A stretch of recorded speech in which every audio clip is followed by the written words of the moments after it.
Well, ladies and gentlemen, boys and girls, welcome to Bishop Dwenger High School in the stadium at Shields Field and tonight's senior night presentation for your Bishop Dwenger Saints. First, welcome team manager Grant Dowse and parents Keith and Diana. So when do I do the next one? Or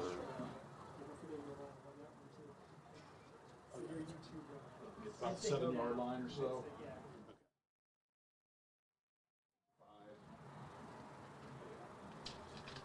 Please welcome number 1, Braden Aguirre, escorted by parents Andrew and Heather.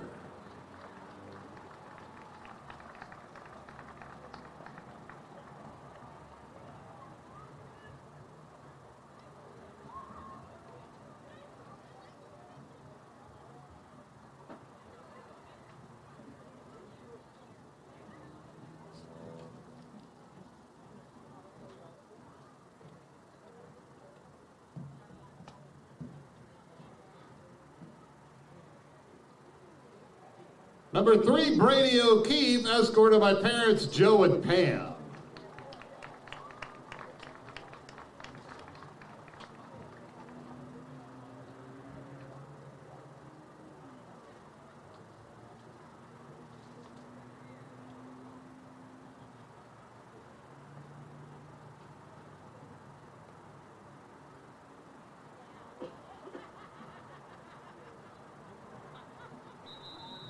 Number 5, Ryan Groves, escorted by parents Nick and Lisa.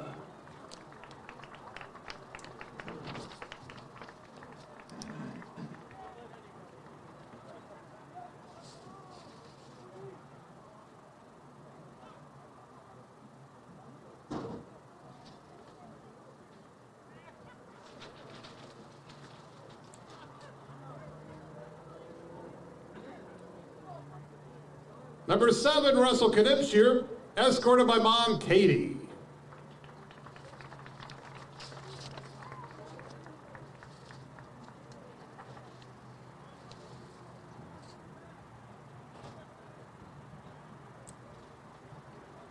So they're not starting until about the 10-yard line.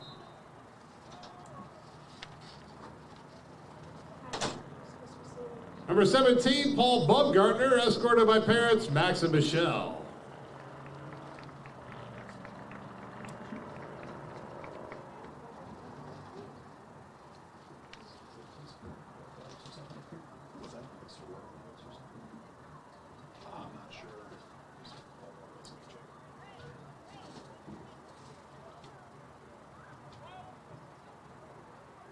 Number 18, Joseph Seckel, escorted by parents Andy and Sarah.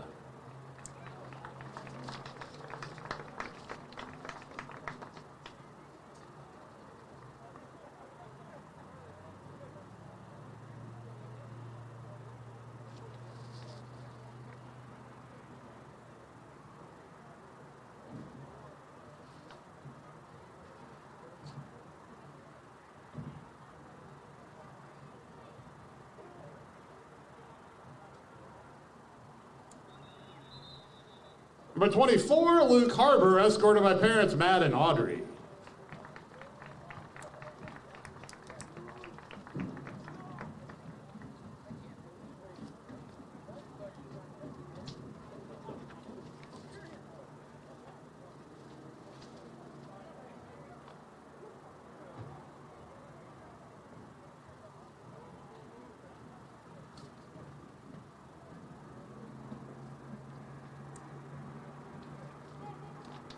Number 25, Nicholas Pelkington, escorted by parents Rob and Kim.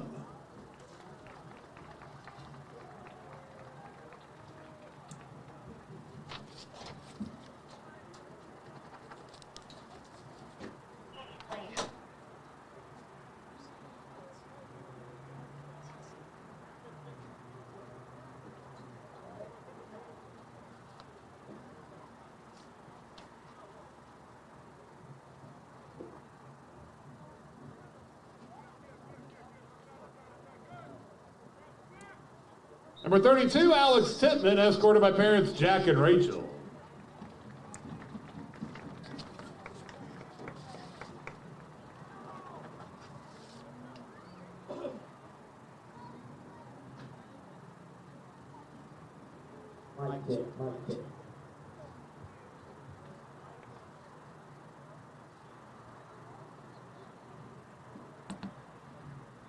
Number 50, Isaac Nicholson, escorted by parents Paul and Ingrid.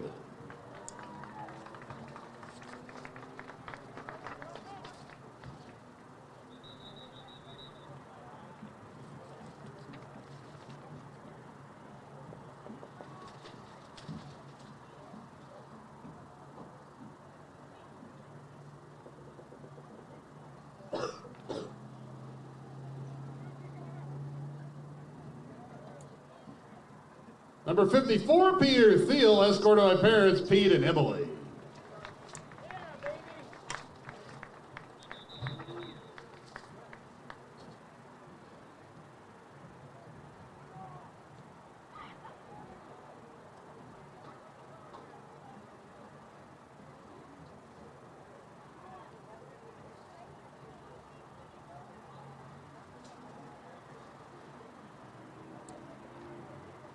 Number 66, Drew Stoffer, escorted by parents Andy and Audrey.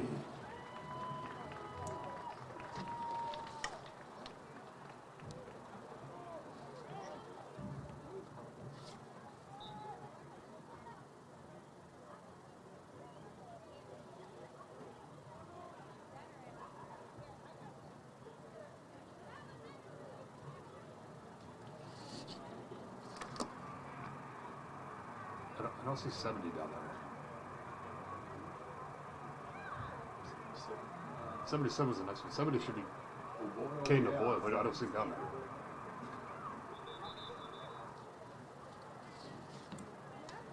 Number 77, Mason Vogelweed, escorted by parents Chad and Jennifer and Stephen Lexi.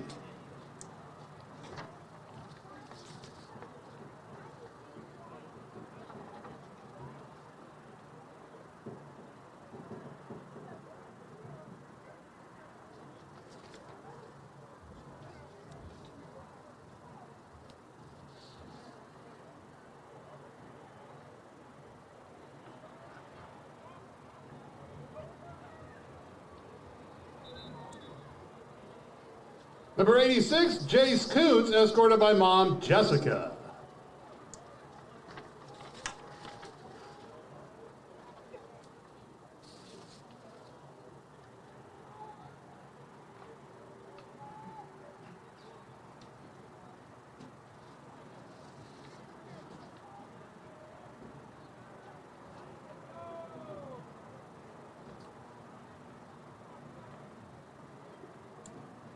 Number 87, Leaf Mullinan, escorted by parents Steve and Yolanda.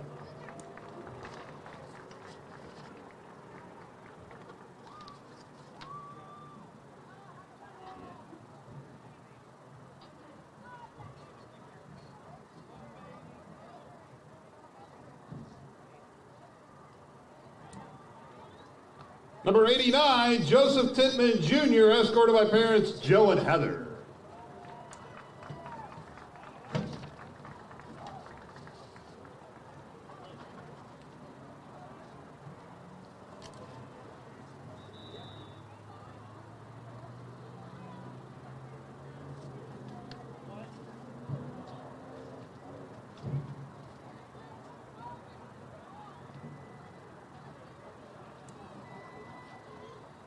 Number 90, Thomas Pori, escorted by parents Tom and Aaron.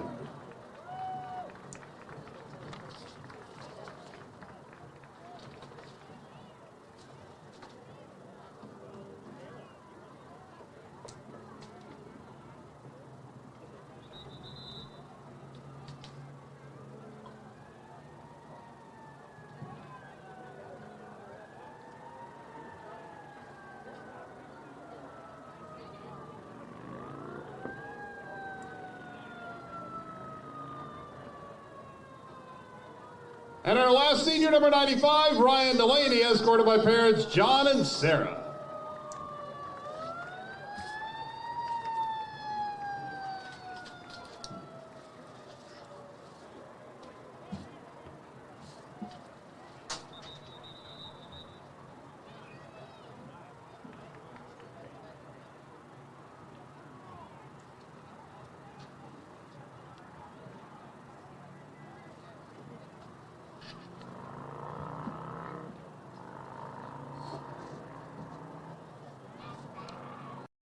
Bishop Dwenger High School, you think of tradition.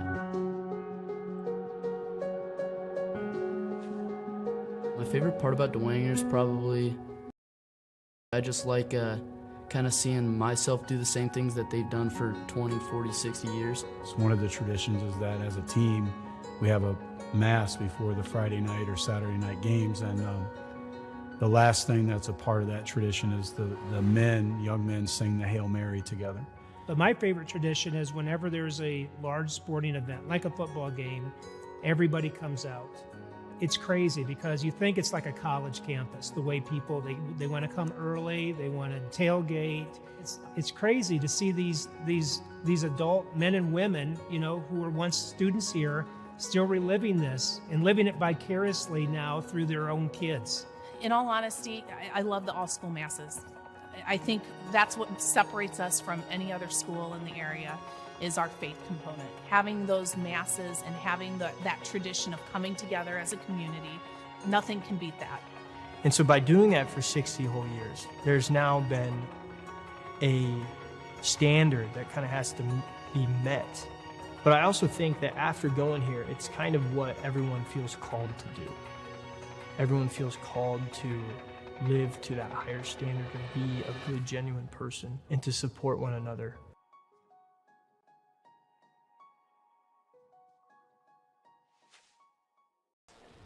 And good evening, ladies and gentlemen. Welcome to Shields Field, where tonight the Bishop Dwenger Saints host for the last time in the regular season the Concordia Cadets. It is senior night here at Bishop Dwenger. As you saw previously, the senior leadership of the Bishop Dwenger Saints were recognized tonight along with their family. So it's always a great time to have them do their thing, if you will. Alongside Joe Wharton, I'm Sean McBride, and we are preparing for a 7 o'clock kickoff. So, again, we've got a little hectic schedule, but looks like we got through it so far. So good, Joe. Yeah, so far so good. Sean, this is two teams coming in here tonight that have not really had the regular seasons they had hoped for.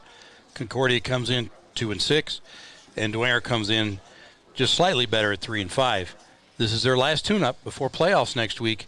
So we'll see we'll get into a little bit later what we think they need to work on. But final tune-up here at Shields Field. Yeah, that's exactly right. An absolutely beautiful night here in Northeast Indiana on the beautiful campus of Bishop Dwenger High School. Well, we've got a couple teams here that, again, as Joe alluded to, not really happy with the outcome so far of their regular season. But the second season is a week away. And just a note on that real quickly, to stick around to the Saints Sports Network as we will be broadcasting live next week here from Shields Field as the Bishop Dwenger Saints host the Columbia City Eagles, but you won't find us on YouTube.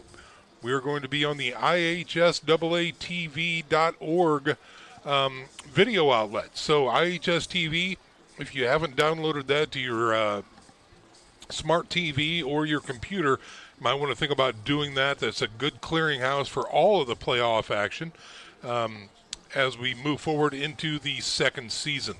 But right now, both teams have cleared the field, going to go into the locker rooms for some final last-minute instructions and prepare to kick this one off here at 7 o'clock. So got plenty of time to talk before that.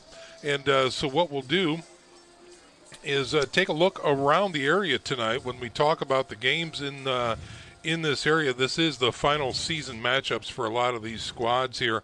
And as Joe mentioned, Dwenger comes into the contest with a 3-5 record with their wins over Northside, which is a 5A squad, Northrop, the Bruins, 6A squad, and a shutout against Bishop Luers, the 3A squad there. For Concordia, 2 wins, one over Cecina, which is a 2A squad in Eastbrook. And unfortunately, as they rolled through the SAC, no real wins for them. But around the SAC tonight, we've got Carroll over at Northside. Snyder is taking on Wayne. That should be another very interesting matchup. Southside's going to be at Northrop, and Homestead will be at Luers. So, again, gentlemen, when we look at the SAC, Carroll has done a fine job rolling through the conference, undefeated 6-0. Snyder at 5-1, Homestead at 4-2. Dwenger with the even keel, batting .500 with a 3-3, and Northrop winless in the big school division. In the B division, Luers sitting on top, tied with Northside, both 4-2. Wayne at 2-4, Southside 2-4, and again Concordia winless at 0-6. So that's where we're at. We've got lots to talk about and plenty of time to do it. So right now we're going to go ahead and step out for a little 1-minute break. When we come back, we'll get ready for some Saints football. So we'll be back after this message, ladies and gentlemen. This is Bishop Dwenger football on the Saints Sports Network. 1 in 5 teens and 1 in 10 adults have seriously considered suicide in the past year. You don't have to be one of them. At Bay Mental Health, we believe in deep-rooted support while helping you branch out and grow. Our therapists are here to guide you through life's storms with personalized, ethical, client-centered care. Let us help you find your path to wellness, because you matter.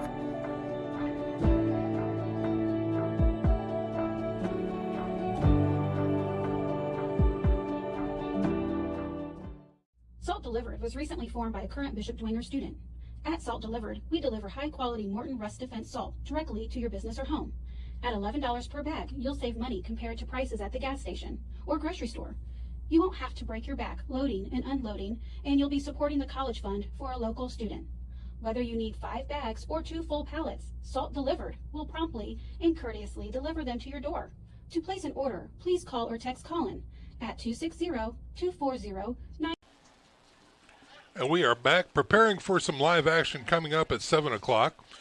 With Joe Wharton, I'm Sean McBride, broadcasting live from Shields Field here, home of the Saints. And, Joe, let's talk a little bit about the history of this matchup here. Again, this used to be have special significance, honestly, because these two teams for a generation had shared the same field over at Zollner Stadium.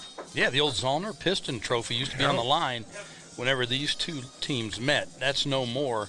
I don't know, maybe they do still share a trophy. I don't know, but it doesn't have the same significance that it used to.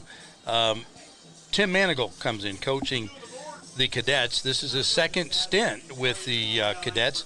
He is 65-91 in his 14th year overall. 41% winning percentage there. Jason Garrett comes in winning 69% of his games in his 7th year. This series, Sean, over the last 35 years, Dwenger has a significant edge. Yeah. Winning 34, losing 2. And, of course, last season, Bishop Dwenger won that over at Zollner Stadium, 47-16. Okay. So that's a little bit of the history of these two matchups, these two playing. And speaking of history tonight, Joe, not only is it senior night for the seniors out there, but during halftime, we're going to have a special guest on this as well. But Bishop Dwenger welcomes the SAC championship team from 1974, gathering tonight to celebrate the 50th anniversary of their historic victory over Southside to clinch the city title and bring home the bell. We've got players, managers, cheerleaders, and classmates coming home to BD. Joining the team tonight also is Bishop Dwenger Dean of Students John Tone walking in honor of his father, Coach Fred Tone. And I think we've got an exciting halftime interview coming up with one of the ex-players from that team as well. So yeah, I'm sure that we're gonna grab one of them and put them behind the mic, Sean. And you bet. Just to clarify, you were not on that 74 team, right? I was not. Okay. Nor were you. It's a little early for me. But I had siblings that were of that age for sure. But I was not on the 74 team. Thank you for clarifying that. Trying to get back in my good graces for calling me 60 2 weeks ago. And I'm trying to help you out, brother. Let's talk a little bit about some of these seniors, Sean, tonight. Yeah.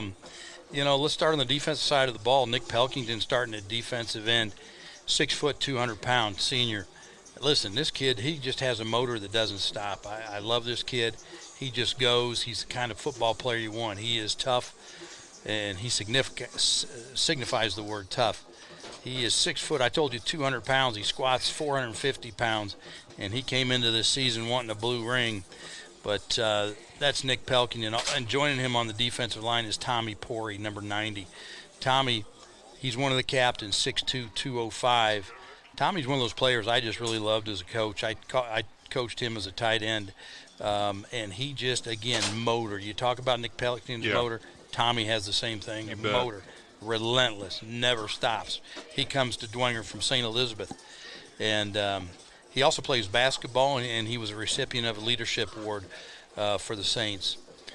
Ryan Groves, another captain, senior, 6'1", 175, does a great job. Had some shoulder problems last year, had surgery in the offseason, so had a slow start to this season, but he's starting to find his sea legs and doing a nice job. And joining him at linebackers, Petey Thiel, number 54. 5'10", 195. Again, another motor kid, man. He's a motor. He just brings it. Whatever he does, he brings it. Love Petey Thiel. Brady O'Keefe, enough said. Yeah. Number 3, those O'Keefes, they just get after you. He's only 5'9", 160, but he plays a lot bigger than that. That he does. Yeah, 5 starters there for the seniors on defense there, Joe. On the other side of the ball, what do you have for us? On the other side of the ball, senior Drew Stauffer, 66. He comes in 6'1", 245. Here's a kid who gets his first chance to start this year. He worked his tail off for 3 years. He's one of those program kids that are the backbone of this program. They work for 3 years. They wait for their chance to start, and it's Drew Stauffer, and he was actually elected a captain. So congratulations to Drew Stauffer getting to start at left guard for the Saints. He comes from St. Charles. He's also a rugby player, and he plans to attend Indiana Tech. Isaac Nicholson is the center, 5'10", 200. Another program kid, right? Works his tail off, cuts his teeth on scout team, does a great job. Coach Fabini notices him, gives him some reps. He just molded Nicholson into what he is today, and Coach Fabini did a great job. These youngsters are lucky to have him. So only 2 seniors starting on that offensive side of the ball. Yeah, crazy. Good young squad here for Bishop Dwenger. Gentlemen, we talk about that aspect of things, you know, from the youth perspective. And we see them out there playing their guts out, you know, week in and week out. But these are still kids in development that don't have, you know, a lot of the experience. When we look at the next couple years, the Dwenger Saints, at least in the skilled position, from what I can see, are going to be really, really solid. Well, I've said it for a couple of years now. I think this junior class is as talented of a class as I've seen come through Dwenger. So they could make a lot of noise next year when it's their turn to be seniors. And guess what? The sophomore class behind them is pretty good too. So yeah, it's a lot of good youth. They know what they're doing. They play hard, and they've had good leadership from these seniors. So looking forward to the future here at BD. Well, folks, mark your calendars for the BD Fall Play. October 25 and 26, our Saints will be putting on Puffs. You can see the school website for more information for the BD Fall Play. As we start to finally tick down 10 minutes to go before kickoff, we'll stop out with another little break here. When we come back, I think we're going to be looking at the opening prayer, the national anthem, and finally kickoff. So stick around, football fans. This is Saints football on the BD Saints Sports Network. Since 1987, Closet Concepts has been a family-owned and operated company serving northern Indiana. From concept to installation, our expert team helps you simplify your life through innovative system designs and storage solutions, maximizing space to fit your lifestyle, all while keeping your budget in mind. For over 30 years, we have built strong relationships with our clients and community. We are proud supporters of our local Catholic schools and Saints athletics. You were muted. We are back live, ladies and gentlemen. Broadcasting from Shields Field here on the beautiful campus of Bishop Dwenger High School. And we are getting ready for the playing of the national anthem and the opening prayer, which should be coming up shortly. But for now, we're going to keep our weather eye out. Speaking of the weather, just another beautiful, beautiful night here at Shields Field here in Northeast Indiana, as the lights are already on. Got a new sound system installed at the stadium this week, or maybe refurbished or renewed, and presented a few technical challenges for Brian Gillette and his crew earlier today. But here we are. We're broadcasting. We're up and going, ready to go. So all kind of good stuff there. So, again, sectional play will be open next week at Shields Field against Columbia City. Kickoff is at 7 p.m. Tickets can be purchased at the gate or online. And, again, if you are staying comfy, cozy next week at the house, we will not be on YouTube. We will be on IHSAA TV. So look for that app. Download that on your smartphone or your smart TV. And you'll be able to catch us there next week. Well, Joe, I think we might be ready. We've got a little bit of time here before the squads come out. We talked about a few of these players already, but let's go through some starting lineups for these squads. Let's do it. First, we'll talk about the offensive starters for the Saints. The offensive line is almost there, almost back to their starting unit. They get Andrew Tryon back. They had him back last week at left tackle, number 58. Drew Stauffer is next to him, number 66. Centers, Isaac Nicholson. On the right side, you have Mason Vogelweed, who's done a tremendous job filling in this year. They had him at left tackle before, and now he plays right guard. And Lewis Morris, number 72, bumps out to right tackle. He's a 6'2", 240-pound junior. The receivers tonight are Beckham Russell, number 11. Casey Piper gets the start at tight end. Jace Kuntz, number 86, another senior, 5'11", 175, will be a receiver. In the backfield tonight, you have Nick O'Keefe, the sophomore, will be the starter, and look for Nick O'Keefe to be the starter the rest of the season. Your running backs getting the start tonight are juniors. Number 9, A.J. Shefferly, he's a 190-pound junior, and Gus Tippmann, 145-pound junior. Defensively, up front, Nick Pelkington, Gunnar McCarthy, Tommy Pori. I wish I could bottle the energy that those three bring. That's the truth, yeah. My goodness. Linebackers are Petey Thiel, Ryan Groves, and Doug Henry. Doug Henry's only a junior, 6'1", 180.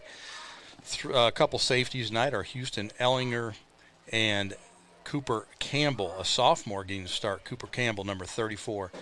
And Carter Zent. And Brady Keefe is a cornerback, and Carter Zent is opposite him. Zent, another sophomore, number 16. And, of course, Dylan Tippmann is that Ranger guy. He flies around the field, leading tackler on this team, and he's only a junior, 6'1", 160. Dylan Tippmann, number 4. And those are your starters for the Saints tonight. All righty.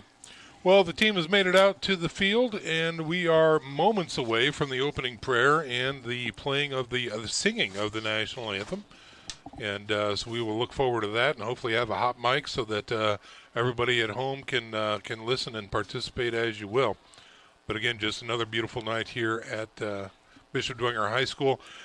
As these teams, it's bittersweet, Joe. Again, the last home game of the regular season for the seniors. But with the luck of the draw, they'll be again back here next week to kick off the second season when the sectional play begins against a really tough Columbia City Eagles squad. Yeah, 7-1. I anticipate we'll probably talk a lot about them later in this broadcast. But, yeah, they're going to give the Saints everything they can handle. Yeah. They're a quality team. They beat Leo last week. Yeah, it's a tough draw right out of the gate, but luckily the Saints will be in the friendly confines here at Shields Field. Sure will. Team makes their way to the sidelines, and we will go dark here a little bit as we prepare for the singing of the national anthem and the opening prayer once the team gets settled. See if our crack sideline videographer, Joe Romy, can get a great shot of that. And again, hats off to our squad here. We don't know what the score is going to be tonight, so I wanted to take this opportunity before the game begins to talk about our squad in the booth. But both our pregame prayer and our national anthem. In the name of the Father, and of the Son, and of the Holy Spirit. Heavenly Father, we thank you and we praise you for this evening. This evening, the opportunity to compete. We ask you to keep all players free from injury. May they have the opportunity to grow in virtue and become men after Jesus Christ, your Son. We ask this all through Christ, our Lord. Amen. In the name of the Father, the Son, and the Holy Spirit. Please remain standing for the national anthem performed tonight by Bella Hilger.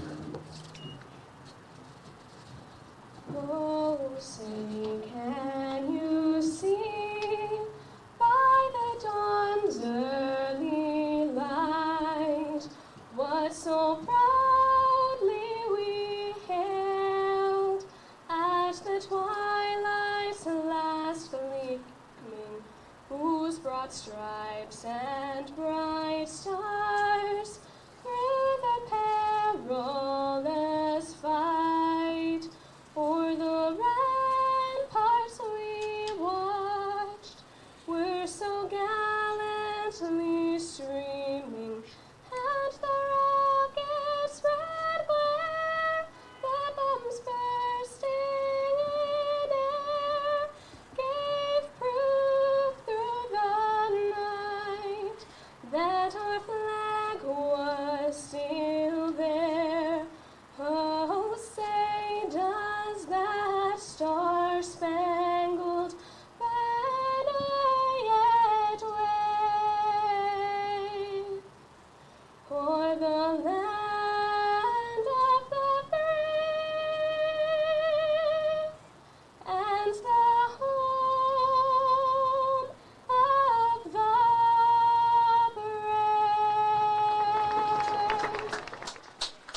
It's time for football, ladies and gentlemen. Bishop Dwenger Saints football starts right now.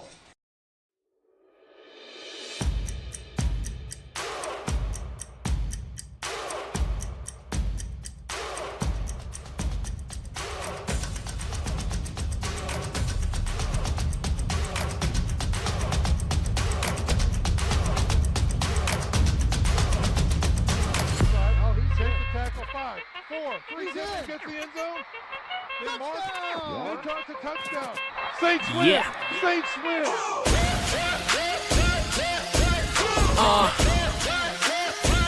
Yeah.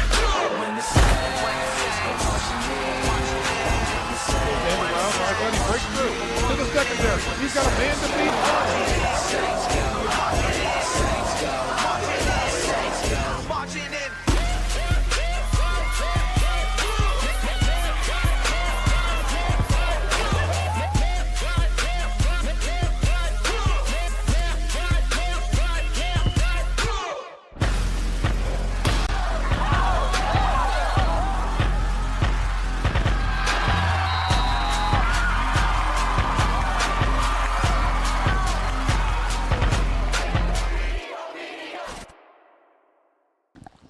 Good evening again, ladies and gentlemen. Welcome to Bishop Dwenger Football on the Saints Sports Network. Alongside Joe Wharton, I'm Sean McBride. The coin toss is coming up momentarily. The national anthem has been sung, the opening prayer has been said, and we are moments away from kickoff here at Shields Field. It is the Bishop Dwenger Saints hosting the Concordia Cadets tonight in the final of the regular season. And both of these teams, Joe, when we talk about the matchup here tonight, what are these teams? Obviously, both want to come away with a win, but what are they going to be working on tonight? Well, the final tune-up, looking through the stats of these two teams, for Concordia, they got to work on their rushing attack. Sean, you're going to find this hard to believe. Yeah. Total rushing yards for the Cadets on the entire season, 49 yards. Wow. Yeah, now keep in mind, sacks go against rushing yards, so they've got to work on pass protection a little bit here too. Right. One of their starting guards, offensive guards, is only 165 pounds. Yeah. The Saints, again, get the passing game going. The last 4 games, they've only completed 29% of their passes, 1 touchdown, 6 picks. They've got to get some resemblance of a passing game going so they keep the safeties out of the box when these playoffs start. So look for Nick O'Keefe. I know they've been working on it. The Saints have in practice, finding some passes, easy reads for him, things he's very comfortable doing, and let's move the ball through the air just enough to keep defenses honest. I see the captains out here tonight. One of them is number 7, Russell Knipscher. You talk about he's another one of those seniors. I love that kid. And he's been, you talk about through adversity. He's lost his father and one of his brothers last year. And he is just a positive young man. He works his tail off. He just blue collar, shows up and goes to work. Love that kid. And he's faced a lot of adversity, and he's overcoming it with dignity and grace. Does a great job. Fantastic. Well, the mock coin toss is over. The Saints have deferred, and it looks like Concordia will receive the ball and defend the south end zone. So we are, excuse me, moments away from kickoff. And before we do, we got interrupted by the opening ceremonies there. Hats off to our spectacular team here at the Saints Sports Network. It all starts at the top with our executive producer, that's Mrs. Katie Slee. Our director is Brian Gillett. Caden is our production assistant. Terry Daisy on stats. Rick Sosenheimer up in the crow's nest. We've got Joe Romy down roaming the field. Romy's roaming. Romy's roaming. And Joe Wharton and I'm Sean McBride. We're missing Puma tonight. Yeah, unfortunately, it's just not the same without the Puma. It's not. Yeah, the meerkat. Meerkat couldn't make it tonight. John Klingenberger, if you see him at church, make sure and call him that. But, so he should be here next week. As, again, we will be here for the first round of sectional play coming up here next week at Shields Field as well. But right now, first things first, it is time to kick off the final regular season game between the Bishop Dwenger Saints and the visiting Concordia Cadets. Back deep for Concordia, we've got Avery Cook and Jalen Campos back there. Looks like Avery Cook is the lone deep back. When to launch this one, we're underway here at Shields Field. Goes into the end zone for a touchback. And here comes that offense. Joe, you mentioned it beforehand. Again, not a lot of yards on the ground for this struggling Concordia offense led by number 9, Jack Andrews. He is a senior quarterback, not a very big kid at all. Roster says 5'7", 185, but he's going to have a struggle tonight against the front three from Dwenger. Yeah, this offensive line is going to have their hands full for sure. Yeah. With Pori, McCarthy, and Pelkington up front, and then throw Alex Tittman in there too. He's a bull. First play from shotgun. Looks to throw. Got a man crossing the middle. He's still on his feet. Out past the 35 to about the 38-yard line is number 6 on the reception that time, and that's Avery Cook. The Saints came with the blitz that time. It was picked up nicely by the Cadets. It gave Andrews time to throw the ball, and he hits his receiver there for a nice gain and first down. Yeah, so they moved the chains after the first play. Again, the ball is at the 38-yard line. And isn't it amazing how dark it gets so quickly around here? You know, from one week to the next. Oh, boy. For sure. Here's a snap. Looks to throw. Looking deep. Checking off. Has pressure. It is tipped and intercepted by Pori. Number 90 gets it down to about the 30-yard line. Hey, Pori's got great hands. I told you just a minute ago he was one of my tight ends when I was there. He can catch the ball. He knows what to do after he catches it. Let's take a look here on the Air X-ray replay.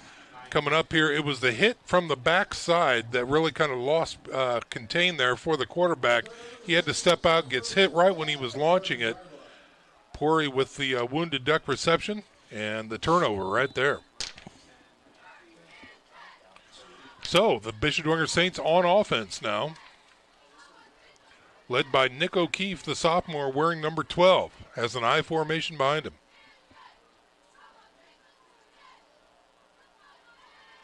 Gives to the tailback.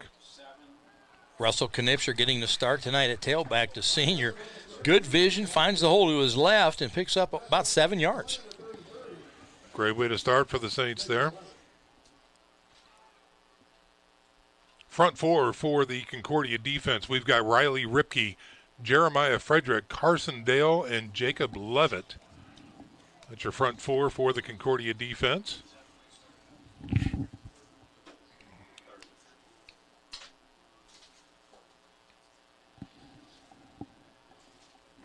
And it looks like Adriel Milton, number 76, who was in there, is going to be asked to take a break for a play. Only a freshman, Milton. Yeah.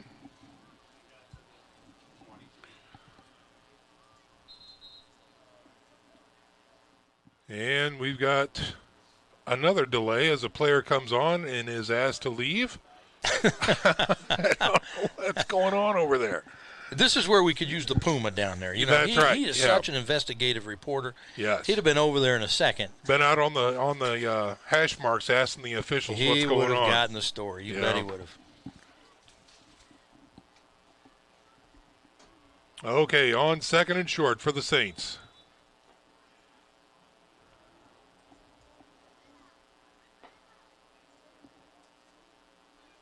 Tailback. Again, left side. Dragged down near the stick is Russell Knipscher. He is so close, Sean, to the first down. I think he's got it. I think he's got it. Side judge waved him on. And the white hat says yes. 1st and 10. Right at the 20-yard line. So they're already right into the red zone after 2 plays. The Saints have had some struggles this year in the red zone, so you look for them to really I look for him to keep it on the ground, get some yards with his first drive, and get some momentum. Here's a snap again. Knipscher follows his man through on the left side, dragging tacklers with him. Another quality run, near 10 yards. 9-yard run there for Knipscher. You know, you talk about the Saints rushing attack, Sean, and the most rushing yards they had was against Northrop High School. They had 286 yards. The least amount of rushing yards this season was against Brownsburg. They only had 30. Wow. The number 1 team in the state? Yeah, there's that. 2nd and 1 coming up for the Saints. Ball at the 11-yard line of Concordia. They stay in that I formation. First man through has the first down and a little bit more inside the 10-yard line. Pancake block there by Andrew Tryon, the left tackle, and he does that, man. He will bulldoze you. I love the way he plays football. Brings up a 1st and goal for the Saints. Ball resting at the 7-yard line.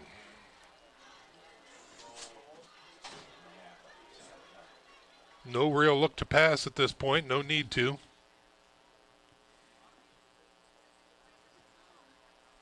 Blitz shown.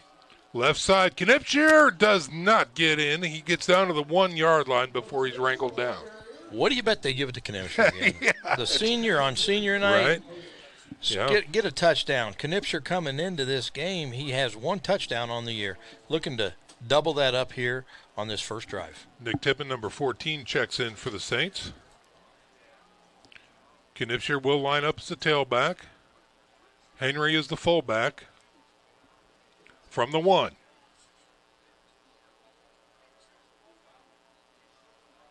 Knipscher. Push, push, push. There it is. Touchdown, Saints. Good for Russell. So 6 points on the board for the Bishop Dwenger Saints with 8:27 remaining here in the first quarter.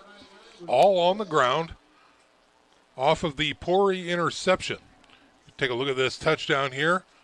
Great shot from the sideline there. Just a nice big push. Left side. Knipscher gets in for 6. Lucas Wynn in for the PAT. He's only missed 1 this year, and I think that was a bad snap or a dropped snap. I think you're right. Yeah, I remember that. He is Mr. Automatic.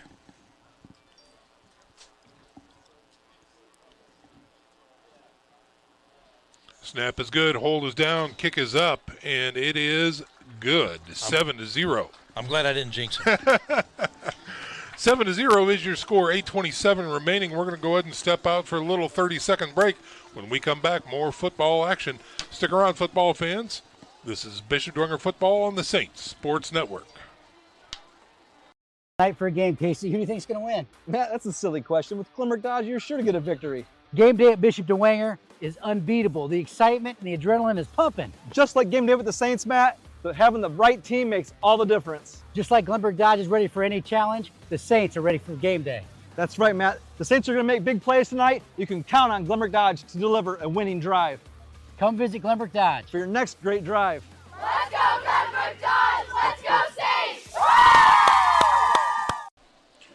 We are back to live action here, ladies and gentlemen. And we're broadcasting live from Shields Field, where the Bishop Dwenger Saints, off of an interception, take it 30 yards in for a score. The score is now 7-0, getting ready for Lucas Wynn's second kickoff of the night.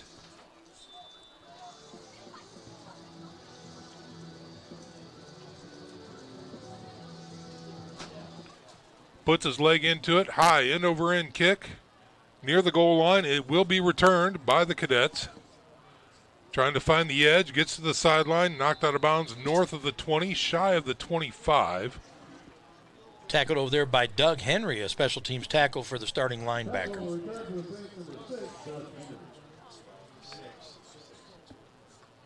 That was Avery Cook on the return for the Cadets, and once again the Cadets will come out on offense, led by Jack Andrews, the senior quarterback.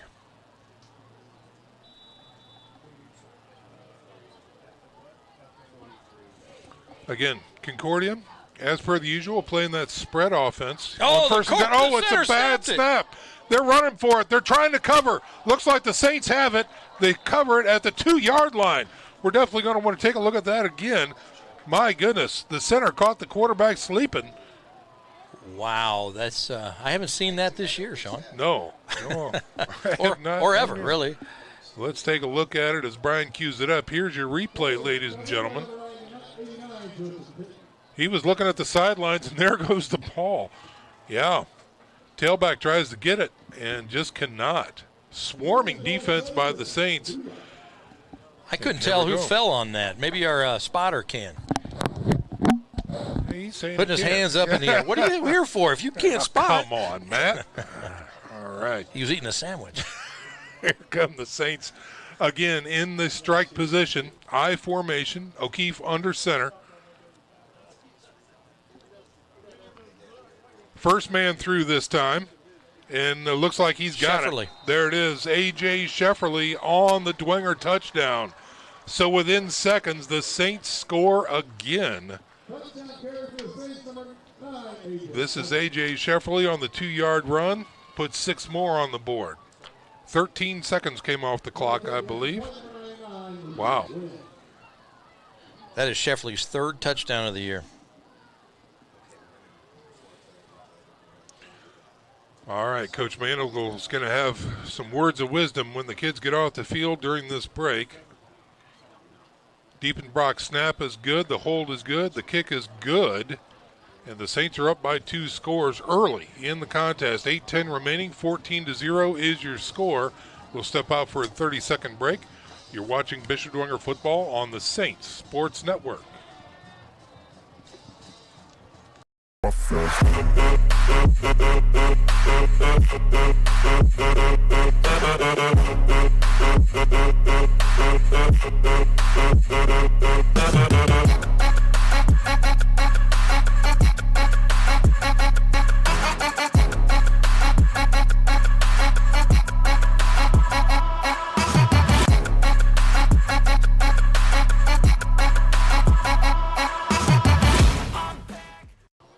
Welcome back to the broadcast, ladies and gentlemen. We're going to take a look at this replay coming up here of the A.J. Shefferly run.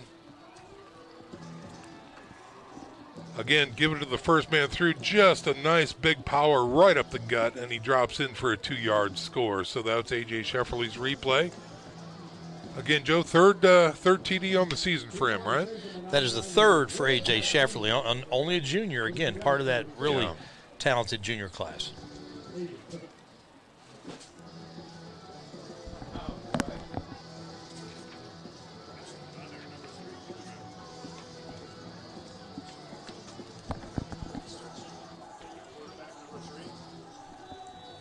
All right, so we are getting ready. We're getting some conflicting information here. We might have a wrong number on one of the players here.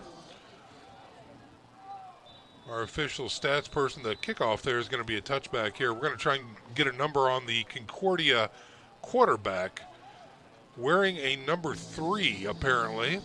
That's my bad. I don't even have a 3 on the roster. Well, there's the thing. No, I don't have a 3 on the roster. There's not a 3 anywhere, Terry, so, yeah. Well, we're going to keep calling him Jack Andrews, whether he's wearing a 3 or a 9. He's in the shotgun. Trips package to the right side. Here's a snap.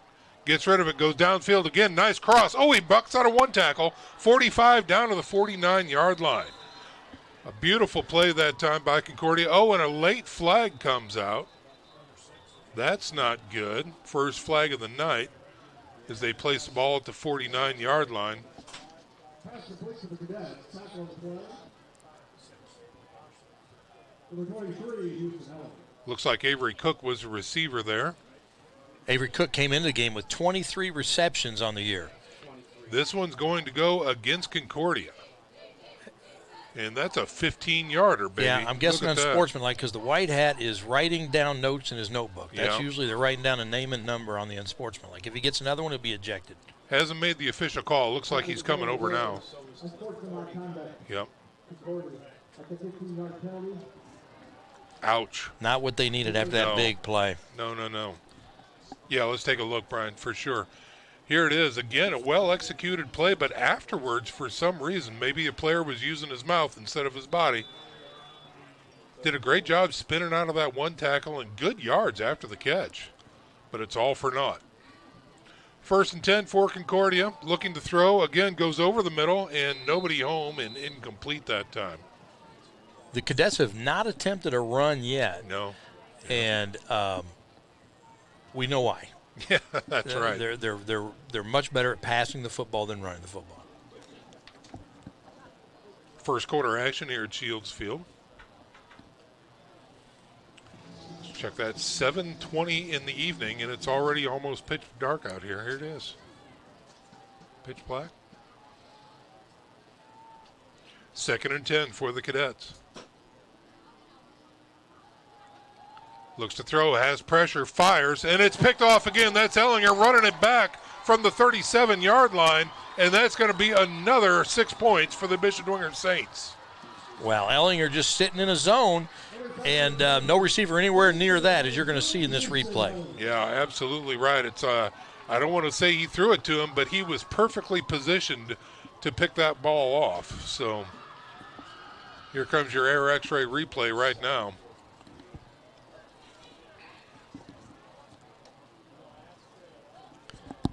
Yeah, right there, and ran it right back into the house with some green acres right in front of him.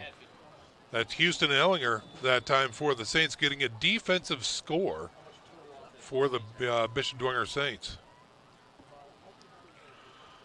So Lucas Wynn, he's having a workout so far here in the first quarter. Saints go up by 3 scores now. Hoping to put another one on the board. Oh, that's hold that time, and they cover it up. Back at the 25-yard line, ball went right through the holder's hands. And so no good on the PAT. The score remains 20-0. Concordia trailing Bishop Dwenger. So a defensive score that time by the Bishop Dwenger Saints matches the 2 rushing scores. And your score is now 20-0. Here's one for you, Sean. Yeah. The Saints have 32 yards of offense, and they lead 20-0. Yeah. Let that one sink in. That is a stat and a half right there. The Cadets came in to this game with 14 interceptions, 11 touchdowns. That's number 15. Wow. All right. And that is, I'm sorry, Sean, real quick here. That is only the 5th interception for the Saints all year. Is that right? Yeah. Okay. Well, Houston Ellinger gets a pick 6 to his credit as the Saints come out now with the ball on the 40-yard line. And if you would have told Lucas Wynn that he'd be on the field this much in the first quarter, he would have called you a liar. Yeah, he's going to need to get a masseuse to work on that leg. That's right. Here is another long booming kick. This one will go into the end zone. And Concordia will come out and, boy, Joe, do they try and keep the ball on the ground now? Some traps, maybe, no. No. keep it going. Keep the passing attack going. Let me repeat. They got 49 rushing yards on the year. On the year. Yeah. So. Yeah, this is their 9th game, and they've got 49 yards on the ground. So, yeah.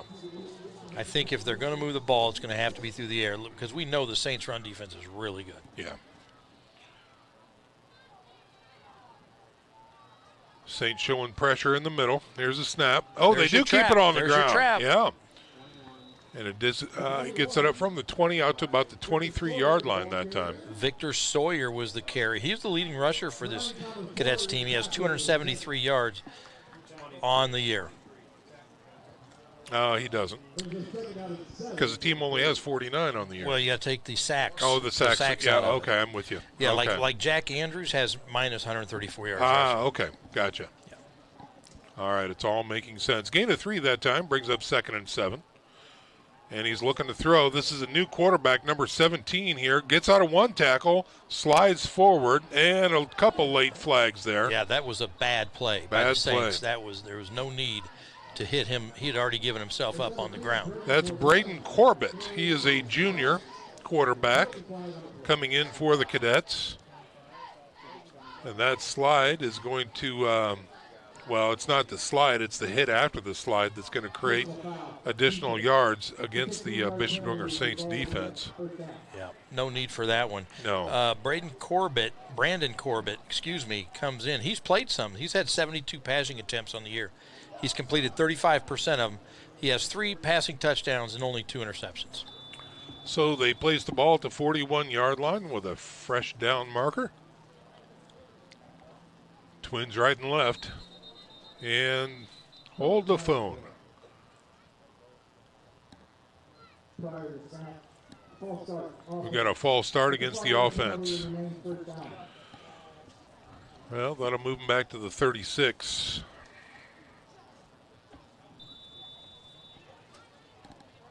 The Cadets average 162 yards of offense per game.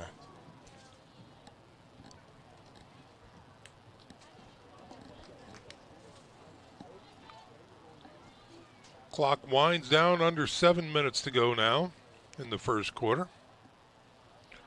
On 1st and 15, throwing over the middle, has a man in stride, down to the 40, the 35, the 30. Nice job that time by, I believe that was Jalen Campos on the reception. I'll tell you this, I'm sure we're going to see that one again, but the Cadets, when they have completed a pass, it has been on the money. Yeah. On the money, Great Sean. point. Here comes your replay right now. Here we see it. He releases from the line, just a little inside route, almost a seam route there. Just find that hole in the zone. Yeah. And drop it in. Big gain that time for the Concordia Cadets as they move it inside Dwenger territory down to the 29-yard line. Man in motion. Looking to throw. He's got pressure. Decides no. Still looking. Fires. Got an outlet over the middle, and it falls to the turf. Yeah, intended there for, looks like number 84, Mike Henley Jr., only a freshman.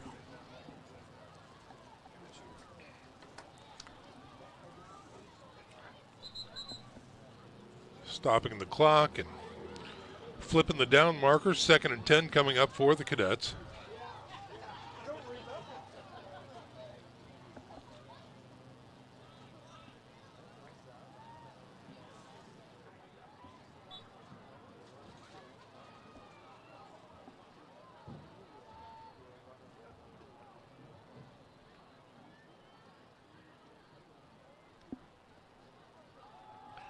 Corbett looking to throw, has trouble, cannot. He had a guy crossing over the left side there, tried to find him and couldn't. Another incomplete pass for number 17. Russell Knipscher was applying the pressure there to Corbett.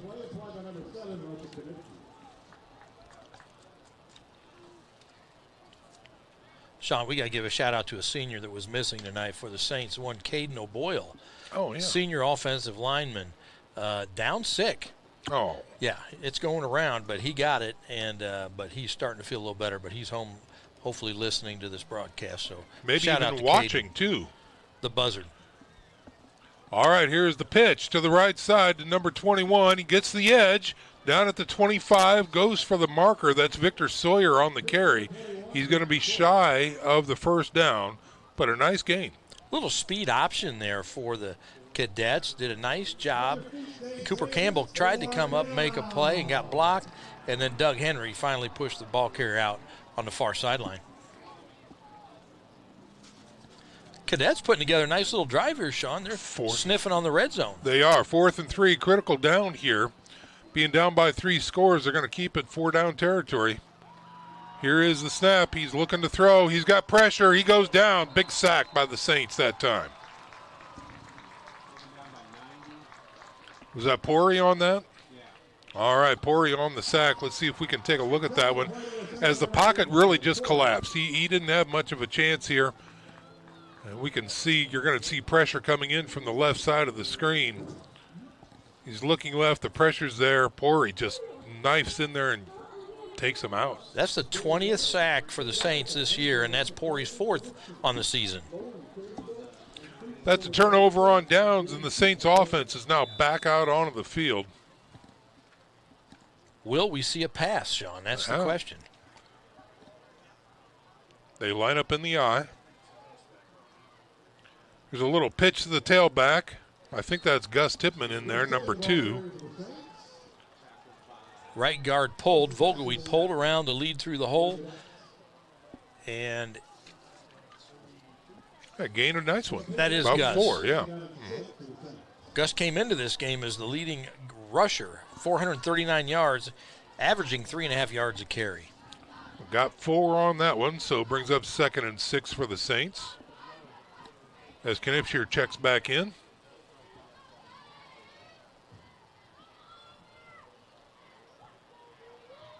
Play action. Looks to throw. Fires. He's going deep to the other side.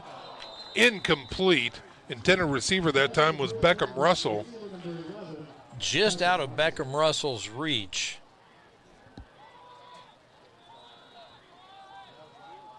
take a look at this form here. He had good protection. O'Keefe had time to throw. Saints set up a nice block. He aired it out. And not much there. So that's going to bring up 3rd and 6 now for the Gold Helmets. First third down of the night for the Saints.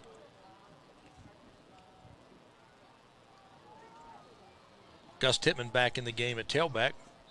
Single wide out. Now we've got a stoppage of play, whistle. And it looks like the Saints have called a timeout. Coach wants to talk to his offense. With 5:19 to go here in the first quarter, we're going to step out for a 30-second break. We're back after this message. This is Bishop Dwenger football on the Saints Sports Network.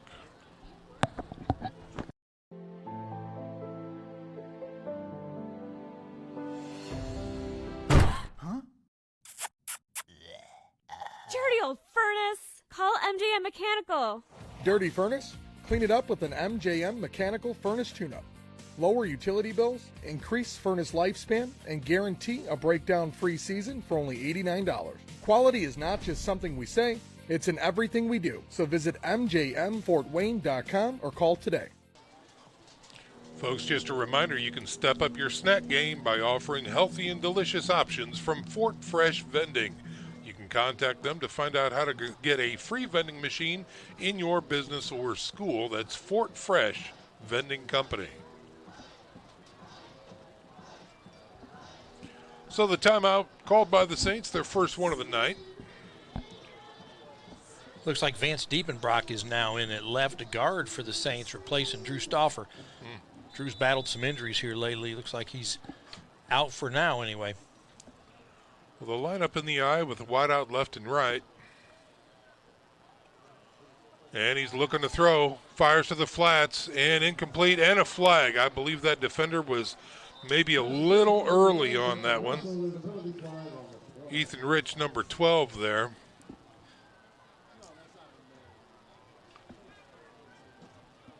And if it is on the defense.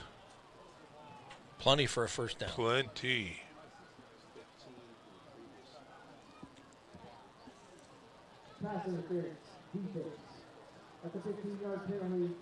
Yeah, 15-yarder. Gets him real close to midfield now.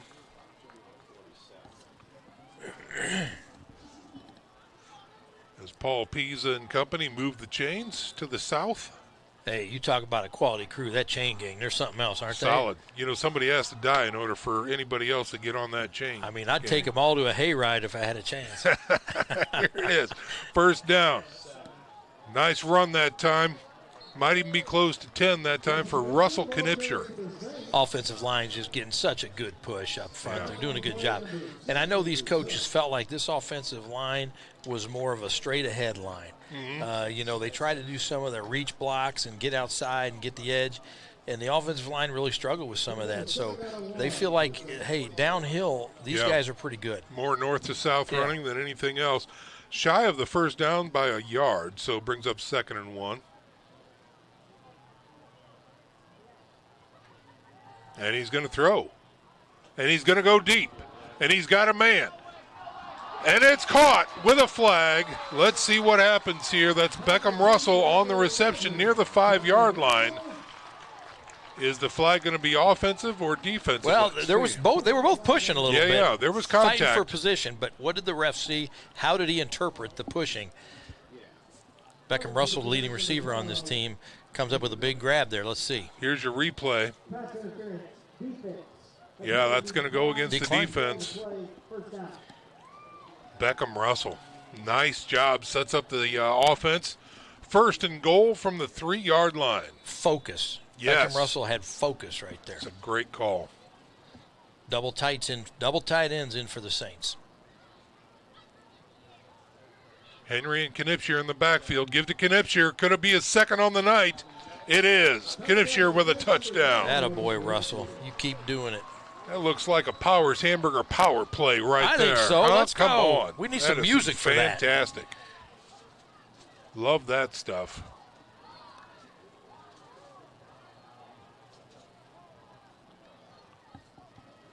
Here's your Powers Hamburger power play as Knipscher gets the ball And just that pile just moves right into the end zone. Nice head here down they go. play. Oh, 2-point conversion. A 2-point conversion is good. That's Doug Henry, I believe, number 6. Yep. 2 things I like about that. A, it's a good game to work on that stuff. You want it on film. Yeah. So next week's opponent has to practice it. Precisely. So the Saints put 2 more on the board. And here we are. We are at 28-0 with 4:16 left in the first quarter. Longest first quarter in the history of football. I agree. I mean. Yeah, my. Wow. Okay, let's go ahead and step out for a little break here. When we come back, we will have more football action. This is Bishop Dwenger Football on the Saint Sports Network. Salvatore's Italian Eatery was voted Reader's Choice for Best Italian Restaurant and Best Overall Restaurant.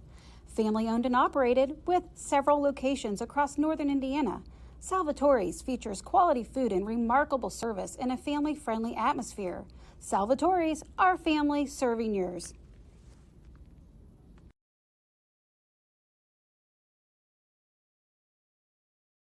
Here, ladies and gentlemen, from Bishop Dwenger High School, beautiful Shields Field. The Bishop Dwenger Saints are out front and in charge, 28-0 here with 4:16 remaining in the first quarter.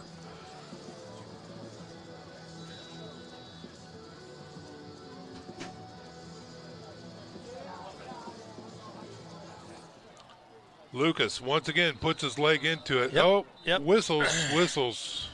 33 for the Saints was a little out in front of everybody. Noah Hughes got an early start. Little eager beaver down there. That's going to move him back to the 35. So with the re-kick, the Cadets might have an opportunity for a return here. Another chance to hear some shipping it up to Boston. Yeah, that's right. One of my all-time favorites. It's a replay. Real quick, Sean, I got a couple updates. Yeah, let's hear them. Okay, Northrop 6-0 over South. Snyder leads Wayne 7-0. Leo up on DeKalb 14-0. And Columbia City over Norwell 14-7. Okay. Thanks to the Swami for those. Yeah, we'll keep an eye on those scores for you throughout the night. Lucas with a long liner. That's still going into the end zone. Wow. What a weapon. Up, near the 2 and trickled in, so no chance for a return by Cook. So here come the Cadets on offense again from the 20-yard line. And let's see, will it be number 17, the quarterback, as Corbett, or will it be someone else? It is Corbett. Braden Corbett, the quarterback. He is a junior, 5'7", 165. He looks to throw on first down, fires to the flats, and it is nearly picked. Great job getting to that ball is Ellinger. Great defense there by Ellinger. You talk about a young kid that's put together a heck of a season. Ellinger's been all over the field. Yeah. You know, he has done it all. 48 tackles on the season, 3 sacks, 3 fumble recoveries, 6 tackles for loss. I mean, it's just and add a pick 6 tonight. Yeah, Sean, let's take a look at that from the sideline cam. And Joe Romy, yeah, he was just right there. That was a good throw. It was a good throw, but Ellinger was right there to knock it away. Here's a quick give up front as Victor Sawyer runs into the linebacker core and is stopped immediately after a 2-yard gain. Well, looky there, big old 95 getting out there, and Ryan Delaney laying some wood. I love that. Ryan Delaney from St. Vincent's. He's a wrestler, Mother Teresa Award winner at Dwenger. Ryan Delaney making his presence felt here on Friday night. Gain of 2 brings up 3rd and 8 for the Cadets.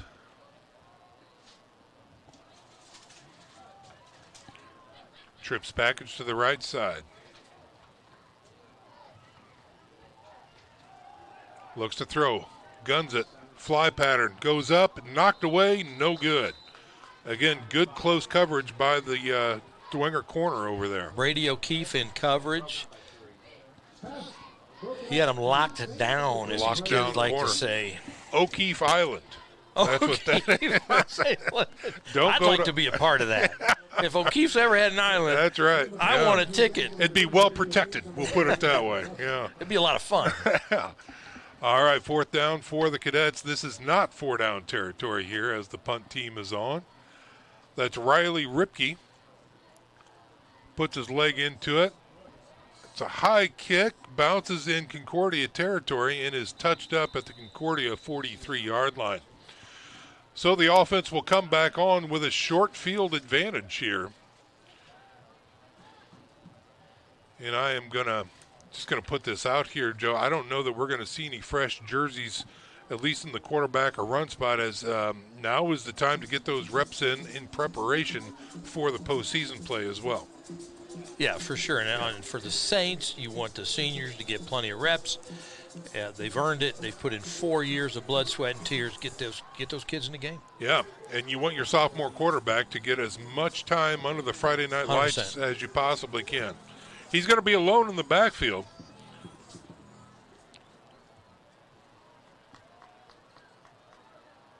First down at the Concordia 43. He looks to throw. He's got time. Goes deep. Right side, overthrown and incomplete. Well, you know who he likes to throw to, right? Is Beckham Russell, his go-to receiver. I think Beckham's been the target on every throw so I think far. you're right, yeah. Well, that one was incomplete. That down is over. 2nd and 10 here. They're going to continue to open things up. Twins right and left.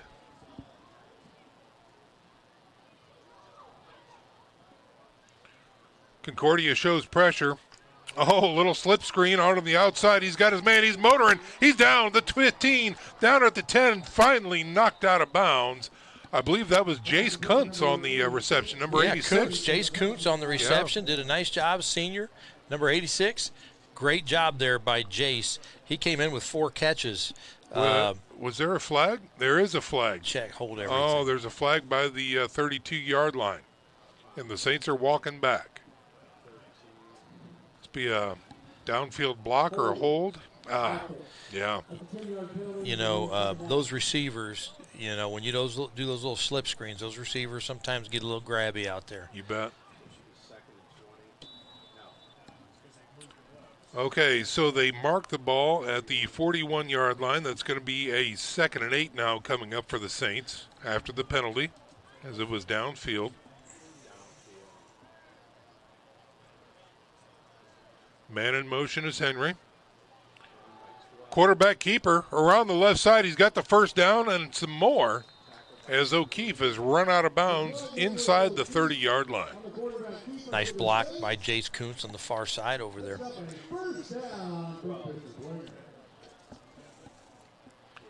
There is still almost 3 minutes to go in the first quarter. Wow.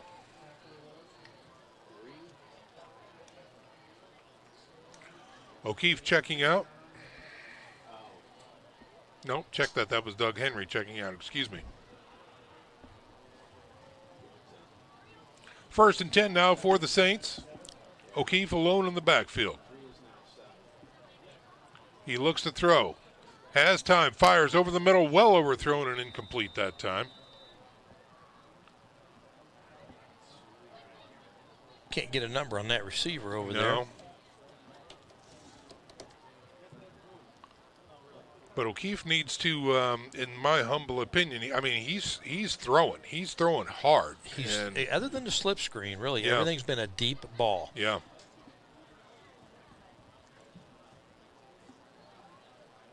Second and 10 now for the Saints. Same formation. Looks like Jordan Fabini in the game over there, and the receiver on the left side.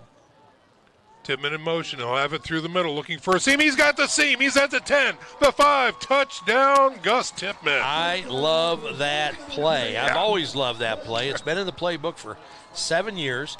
It's an empty backfield. They start a man in motion because now the box is empty, and they give him a zone. They just block zone, find a hole, and go.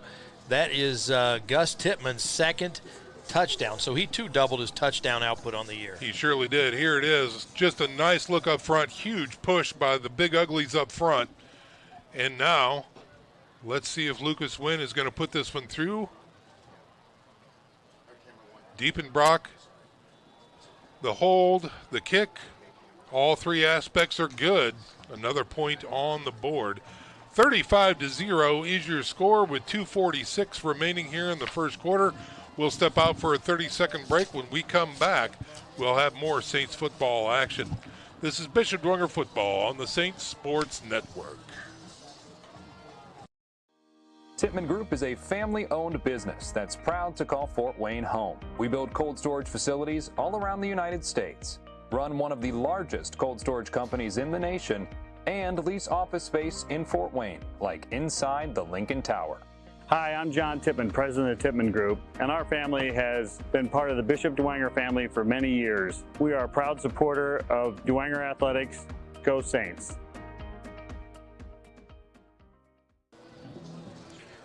We are back to live action, ladies and gentlemen. Alongside Joe Wharton, I'm Sean McBride, welcoming you into Shields Field, where the Bishop Dwenger Saints are in charge, 35-0 with 2:46 remaining here in the first quarter of tonight's game. Sean, the Saints have 4 rushing touchdowns tonight. They had 8 coming into this game for the season. Okay, the Saints haven't scored a touchdown in their last 2 games. Yeah. They have that's right. 5 touchdowns already. 1 was a defensive score. Yeah, against Bishop Luers, it was, 2 field goals and a safety, 8-0, even though they did blank the Bishop Luers Knights. Here is the kick. It's going to be received at the 2-yard line. Looking for some lanes and looking for some room is the return man for Concordia. And it looks like that is number 1, Noah Trent, on the return. Elijah Allen on the stop for Bishop Dwenger. So Concordia takes over just north of the 20. Still the first quarter, Sean. I find that so hard to believe. Yeah. How long was that run for Gus, Sean? The Gus Tippmann run was 25 yards? 29 yards. 29 yards, thank you. You should probably ask Terry and our stat crew that, Joe, not me. Got a flag on the play here as they try the screen on the right side. It really went nowhere. That's going to be a tackle for loss. If this is holding, you have to wonder if the Saints are going to accept it.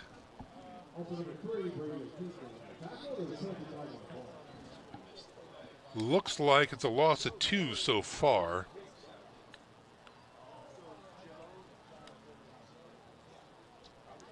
No word from the White Hat yet. They're backing him up. Excuse me. The officials still discussing. I think they're getting thrown off by the yard marker because the yard marker should not have been moved yet. Yeah, okay. So. Chop block. Oh, okay. So they move the ball back to the 11-yard line, half the distance to the goal on the chop block call. That brings up first and forever now for Concordia. Jackson Bogenschutz in the game on the D line. He's a product out of St. Charles, 210-pounder. Does a great job. Also a rugby player. Big motor guy as well. Looking to throw. Fires over the middle. He's got coverage. He's got his man. He was able to hang on to it. Jack Belschner, number 4, on the reception. Great catch. Yeah. Enough for a first down for the Cadets out to the 35. Coverage looked pretty good there. Just Belschner made a great play. Focus, Joe. Focus is the word tonight. I'm going to use that several more times. Okay. Just so you know. Good. Yeah. Good to have our audience prepared for that. That's good. I like it. First and 10 now for Concordia at the 35.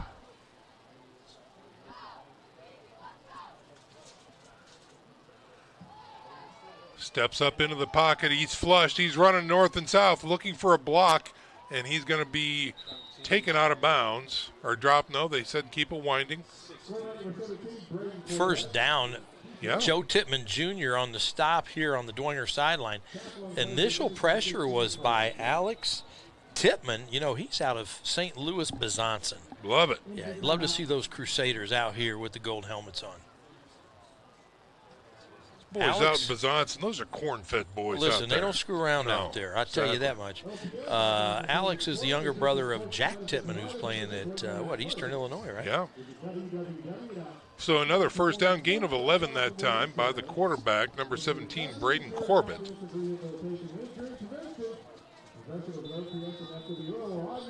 And they will wind the clock now, as we are 1.5 away from one of the longest quarters of my life. Look at that moon over there, though. I feel like Godfather, and remember Coach Tone talking about that Redeemer Radio days. Yeah. 1st and 10 now for the Cadets. Pressure comes from the outside. He's still got pressure. Throws the ball. It's caught by number 1 at the 30. He's got the 25. He's got a blocker downfield. Gets to the 5 and stopped at the 2-yard line. Noah Trent on the reception. Excellent play, excellent run for the Cadets. Quarterback just stood in there and waited for a receiver to come open, kept his eyes downfield, made the completion, then a lot of run after the catch. It's a great job. Again, you called it exactly right, Joe. The pocket was collapsing, but he was able to find his receiver. Great move after the catch and good yards as well. So they are threatening for the first time tonight. Inside the 5 at the 3-yard line are the Cadets. Here's the snap. Give it to the first man. That is Victor Sawyer trying to get it in the end zone. He will not.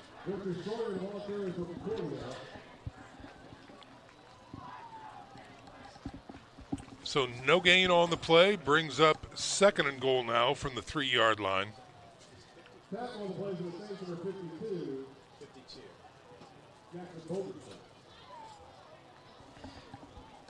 Cadets are averaging 13 points a game, Sean. Okay. They need to get on the board here. They need to get some confidence. Yeah.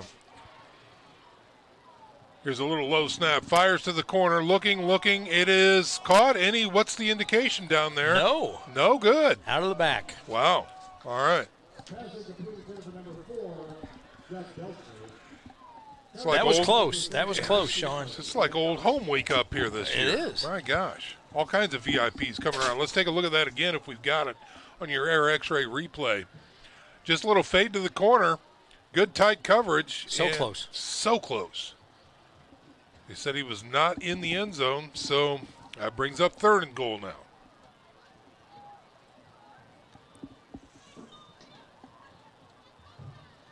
Oh, little rub route. Little rub route. In and out of the hands of the receiver, and no good. I love the call by the Cadets. We'll look at that one again, too, if we can. But a little rub route. The 2 receivers over here on the near sideline, they just cross and try to get the receivers crossed up. The defenders did a nice job switching on that, and were able to defend it well. Yeah, that was Campos was the intended receiver as we take a look at this replay right here. And as he fires it out there, it was on his chest, but he just couldn't bring it in.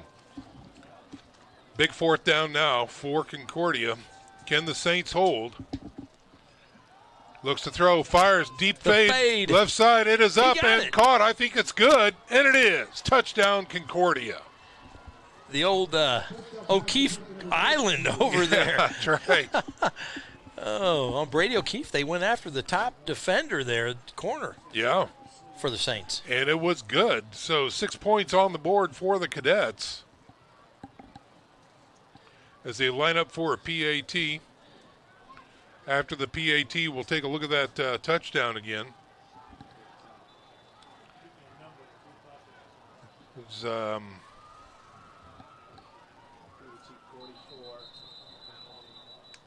Solway in. We've got a play whistle dead. Number 44 is Abraham Solway.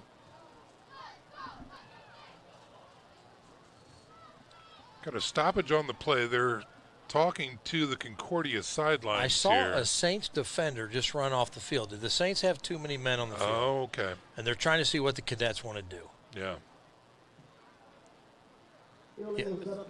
Yep. Illegal substitution against the Saints. That'll be declined.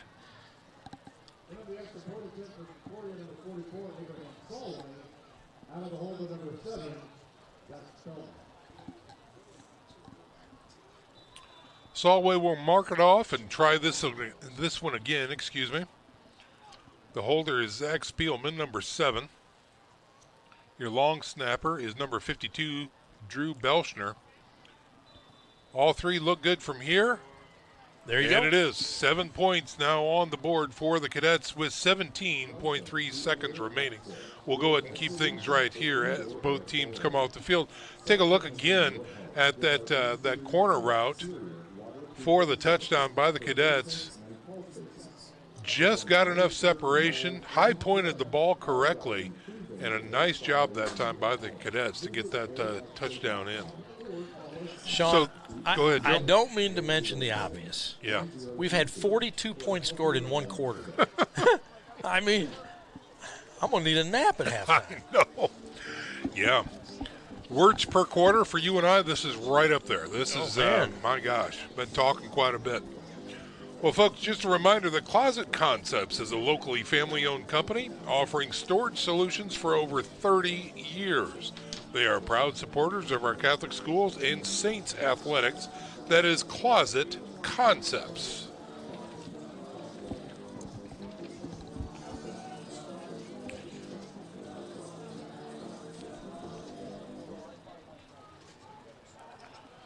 All right, so the Cadets get ready to kick this one away. Kicking right to left on your radio dial. From the 40 is Noah Trent, number 1. Number 11, check that. Thank you, Terry. Riley Ripke.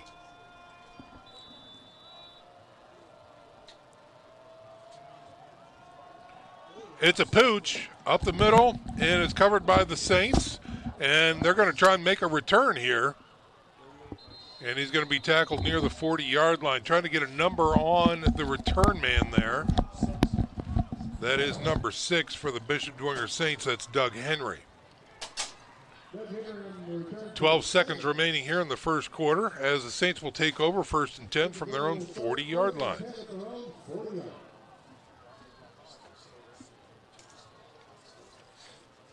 So, Sean, we were talking just a minute ago about a running clock. What happens in high school rules, if you have a 35-point lead at any time in the second half, the clock will run, okay? Right. And even if you cut the lead to 28, it doesn't matter. The clock runs. But that's a second half thing. Right, yeah. And Dwenger's going to burn their second timeout, so we will as well. We'll step out for a 30-second break. You're watching Bishop Dwenger football on the Saints Sports Network. Salt Delivered was recently formed by a current Bishop Dwenger student. At Salt Delivered, we deliver high-quality Morton Rust Defense salt directly to your business or home. At $11 per bag, you'll save money compared to prices at the gas station or grocery store. You won't have to break your back loading and unloading, and you'll be supporting the college fund for a local student. Whether you need 5 bags or 2 full pallets, Salt Delivered will promptly and courteously deliver them to your door. To place an order, please call or text Colin at 260-240-90. We are back to live action here, ladies and gentlemen, in the waning seconds of only the first quarter. It is 35-7, Bishop Dwenger on top of the Concordia Cadets. After this might be the last play of the first quarter. We'll check it out, but it's only been an hour. During the quarter break, we'll get some updates, and Terry has some first half stats, which is we'll hear those as well because I'm sure it's going to be quite interesting. Here is a run up the gut by the Bishop Dwenger Saints by number 7, that's Knipschier. Running behind Jordan Fabini, number 36, affectionately known as Jordo. Jordo Fabini. All right, so that's going to do it, ladies and gentlemen, for your first quarter. We'll keep things right here for now, and let's check in with our stats aficionado. That is Terry Daisy. Terry, what a fun first quarter, huh? Yeah, it's very interesting. Before that play, Dwenger had 130 yards total offense. Concordia had 130 yards total offense. No kidding. Wow. Had a -1 on rushing and 131 in passing. Wow. Very interesting. Well, the first quarter is in the books, ladies and gentlemen. What do you have from around the area, Joe? Do you got some additional updates? I do. Northrop and Southside are tied at 6. Fort Wayne Snyder widens their lead against Wayne, 14-0. Leo still blanking DeKalb, 14-0. Columbia City up a score on Norwell, 14-7. Huntington North shutting out New Haven, 21-0. Boy, New Haven's had a tough year this year. Yeah. South Adams is up 21-0. Adams Central's up 21-0 over Woodland. Garrett, 28-7 over Central Noble. And those are your updates. All right. Probably the fastest quarter change I've ever seen right here, as once again the Saints are back at it. They swap sides of the field, and the Saints push forward and going to come up after that run with a third and a long yard, maybe two coming up here for the Saints as the ball rests at the 48-yard line.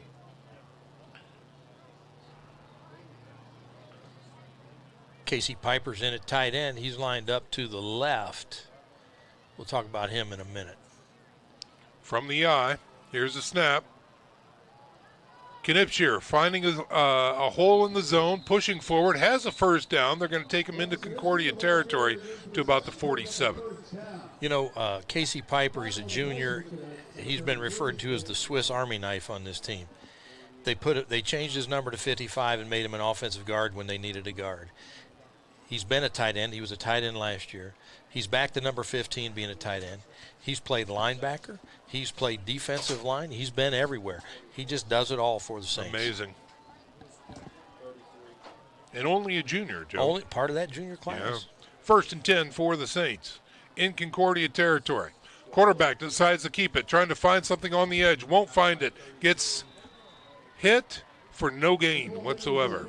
33, Jacob Levitt on the stop for the Cadets. Levitt gets up a little gimpy there, but trying to walk it off. Great job by the Concordia defense to stretch that play out, find some lanes to get back to the quarterback, as Nick O'Keefe really didn't have anywhere to go.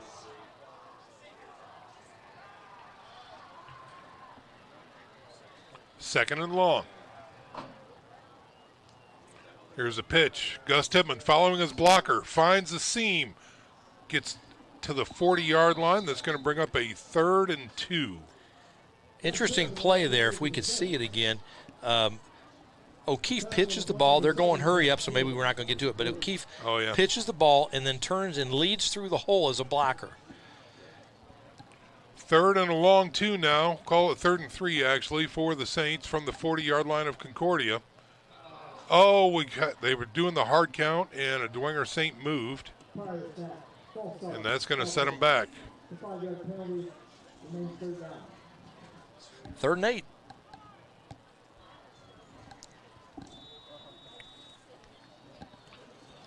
They move the ball back to the 45-yard line as Piper once again checks in for the Saints.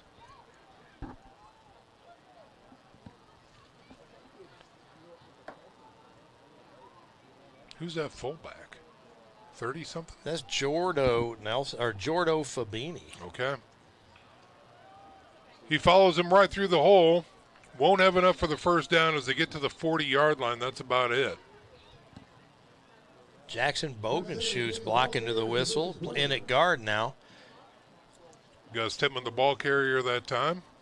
It's going to bring up a 4th. And again, they got the penalty yardage back, so a gain of 5 brings up 4th and 3. Offense stays on the field. Fabini and Gus Tippmann in the backfield. O'Keefe under center.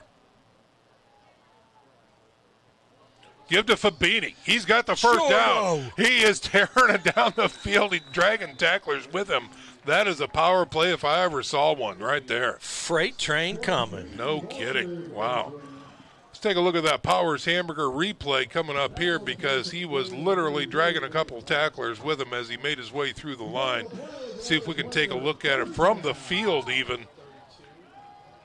I don't know if he likes Powers hamburgers, but I know that kid loves a Popeye's chicken sandwich. Is I've that seen right? him eat one. Yeah, he'll polish that thing right off. All right, on 1st and 10, give to Gus Tippmann. Around the right side, gets a nice push. Inside the 30, down about the 25. the offensive line is just taking over, Sean. I mean, Yeah. they're getting such a push on the Cadets, and it's just hard.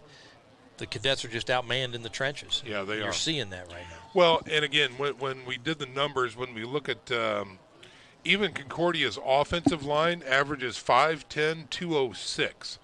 So this is an undersized team. For sure. For sure. And a couple of these guys are going both ways. He's looking to throw, fires, deep middle. He's got a man that is caught and retained. Nick Tittman, another one of the tight ends. You know what? Yeah. Those tight ends are getting it done tonight. Getting it Nick done. Tittman over the middle, hanging on to it, taking the big hit, helping the Saints move the chains. Attaboy, Nick. Down to the 6-yard line, a 1st and goal coming up for the Saints. Let's look at this again because he did take a shot. Take a look at this entire play right over the middle. Boom. And he held on to that ball right there at the 6. Up at the line already. Here come the Saints on 1st and goal. Gus Tippmann through the middle. Oh, he cannot get into the end zone, but he's awfully close. 5-yard run down to the 1-yard line for Gus Tippmann. In checks Nick Tittman again, coming back in at tight end. Another junior.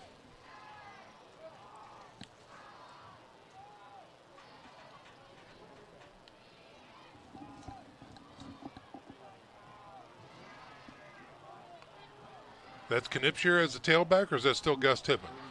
Doesn't matter. Get one. Fabini in for the score. Give it to the first man through. His first rushing touchdown of the season, only a sophomore. Fantastic.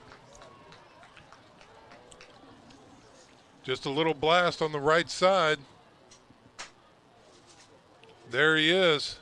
Stood up the defense, a little second charge, and he gets right into the end zone. 6 more points on the board for the Bishop Dwenger Saints.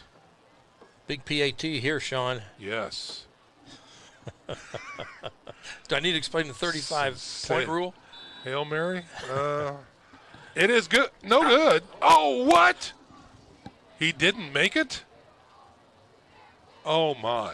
All right. Well, 6:43 remaining here in the first half. Dwenger leads 41-7. We'll step out for a 30-second break. This is Bishop Dwenger football on the Saints Sports Network. Welcome to Air X-Ray, your best solution for indoor air quality. Start protecting your home with our interior and exterior waterproofing services for basements and crawl spaces. Prevent moisture, mold, and flooding, all while improving the air quality in your home. Visit airxray.com or call us at 260-407-1022 for a healthier home today. At OMSA and Diepenbrock Facial Cosmetic Surgery, we're dedicated to delivering exceptional patient care to our community. From wisdom teeth extractions to life-changing dental implants to facial reconstruction and surgical and non-surgical facial cosmetic surgery, we offer expert, personalized care. We are more than just your oral and facial cosmetic surgeons. We're your neighbors, friends, coaches, and fellow parishioners dedicated to making a difference. Go Saints! We are back to live action here at Shields Field, where the Bishop Dwenger Saints extend their lead 41-7 over the Concordia Cadets. As Lucas gets ready to put his leg into it, kicking right to left on your radio dial. High end over end kick, taken at the 2-yard line. Gets up to the 10, the 15, looking for some room, won't find it. And he'll get stopped at about the 17.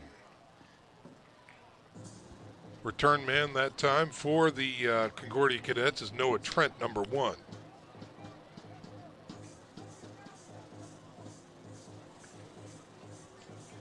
So Concordia on offense. Again, really having a hard time putting some things together tonight.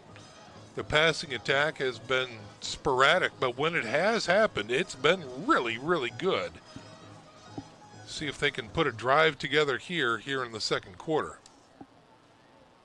Remember, the Cadets in the first half had 131 yards passing. Low snap, and it looks like that's going to be a big tackle for loss that time. Nick Pelkington tackles for loss on the season for the Saints. They came in with 58 TFLs, Sean. Wow, make that 59 right there, because that one was a loss of 4 as Sawyer tried to make something happen back there but just couldn't. So brings up 2nd and 14.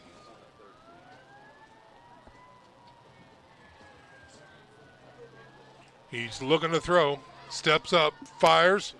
Across the middle, he's got a man. He's off to the races at the 50. He's at the 40, trying to get dragged down and finally taken out in Dwenger territory near the 33-yard line.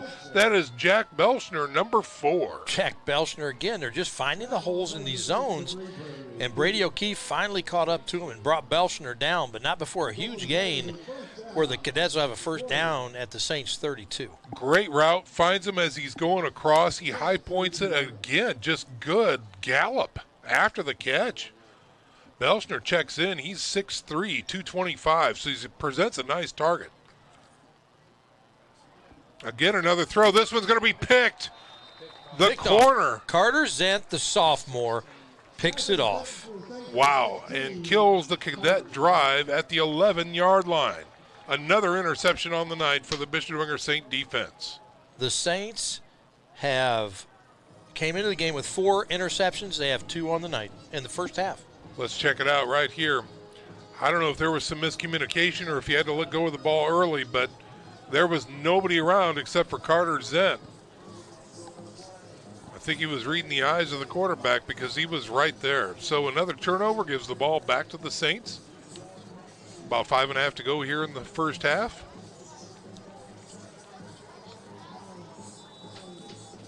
Dwenger, 1 timeout remaining here in the first half. On 1st and 10. O'Keefe under center. Give to the tailback. Right side. Can't get that edge. And is dragged down after a gain of a few. Knipscher again. The tackle over on the far side.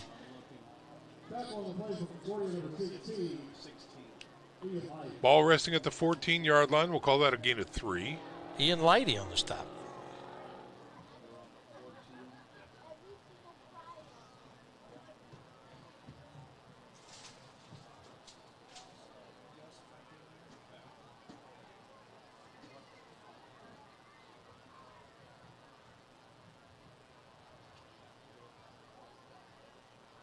A handoff following his blockers around the left side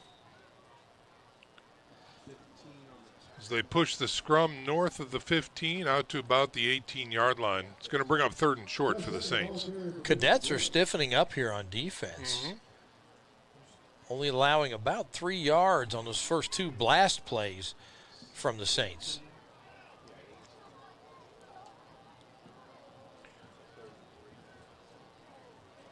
Third and about 2.5 now for the Saints. Same I formation.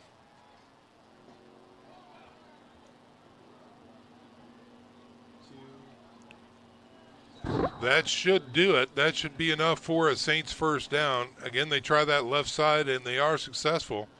Yardage enough for Gus Tippmann to chalk up another Saints first down.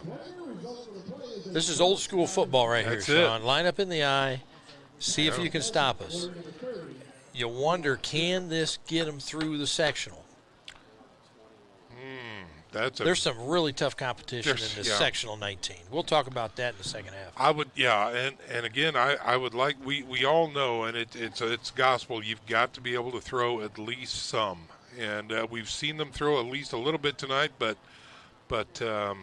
again, it's a ground and pound action right now by the Saints. Again, first man through. That's Fabini on the carry, I believe. He'll get it out to about the 25. Now, I'll say this as well. Coach Garrett is known for keeping things very vanilla the last game of the year. Sure. He doesn't want to show anything. I guarantee you they've already started working on Columbia City. Sure. I guarantee you that. Yeah. And he's not going to show you what they've put in this week. Right. That might explain why it's so basic to him. And this is his style of game anyway. He loves the ground and pound. He loves the 3 or 4 yards in a cloud of dust, type of game. Yeah, and in bad weather, you get into the playoffs, there's a place for this. That's right. After the gain of 4, here's Knipscher plowing his way into the line. Takes 4 Cadets to bring him down after a gain of about 6. I think he's got enough at the 31. Yeah, I would agree. So another first down for the Saints as they mark it at the 31-yard line. Gus Tittman comes back in for Knipscher.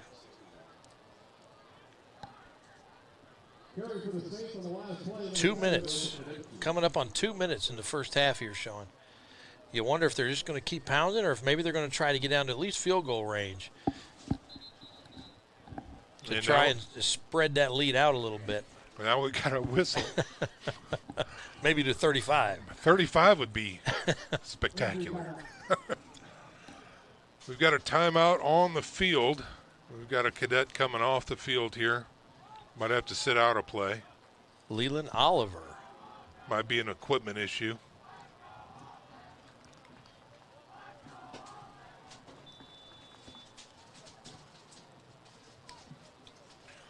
Well, again, the Saints are facing a 1st and 10 clock stop. No, clock runs now, okay. Under 2 minutes to go here in the first half. Still lots of time on the play clock. I'd love to see the Saints work on their 2-minute drill here. Sure. This is a great opportunity to give the sophomore a chance to work the 2-minute drill. Yeah. Put them into a higher pressure situation. Do some tempo, right? Yeah. I don't think it's going to happen, Joe. I think you're going to be content with this 34-point lead. Yeah. On 1st and 10. Here's the snap. Gus Tittman winding his way through the line. Gets north and south. Going to be dropped close to the 40. Nice gain of about 8 that time on first down for Tittman.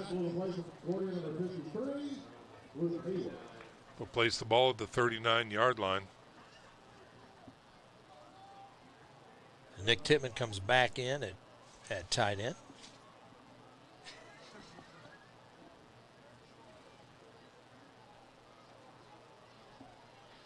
Saints again taking their time here.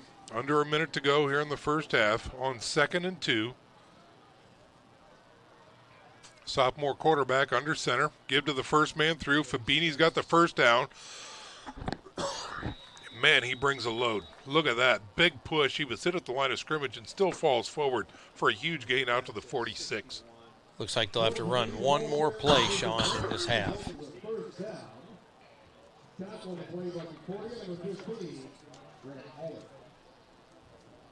Well, folks, stick around for our halftime presentation. I think we're going to try and have an honored guest up here for our halftime presentation as we welcome in the SAC championship team from 1974. And hopefully we'll have a representative coming up shortly, be able to talk to him and have some great fond memories of wearing gold helmets back in the day. There's a quick give again. First man through. Take it down to the 49-yard line. That'll do it. Well, they stopped the clock. Now they started again. That'll do it right there, ladies and gentlemen. What a first half. Okay, 41-7 is your score. Bishop Dwenger on top. And, yeah, it's going to be past my bedtime pretty soon, Joe. All right, that's going to do it for the first half, folks. We're going to step out for a 1-minute break. When we come back, our halftime presentation is right after this. So stick around. This is Bishop Dwenger football on the Saints Sports Network. Night for a game, Casey. Who do you think's going to win? Matt, that's a silly question. With Glimmer Dodge, you're sure to get a victory. Game day at Bishop Dwenger is unbeatable. The excitement and the adrenaline is pumping. Just like game day with the Saints, Matt, but having the right team makes all the difference. Just like Glimmer Dodge is ready for any challenge, the Saints are ready for game day. That's right, Matt. The Saints are going to make big plays tonight. You can count on Glimmer Dodge to deliver a winning drive. Come visit Glimmer Dodge for your next great drive. Let's go, Glimmer Dodge! Let's go, Saints!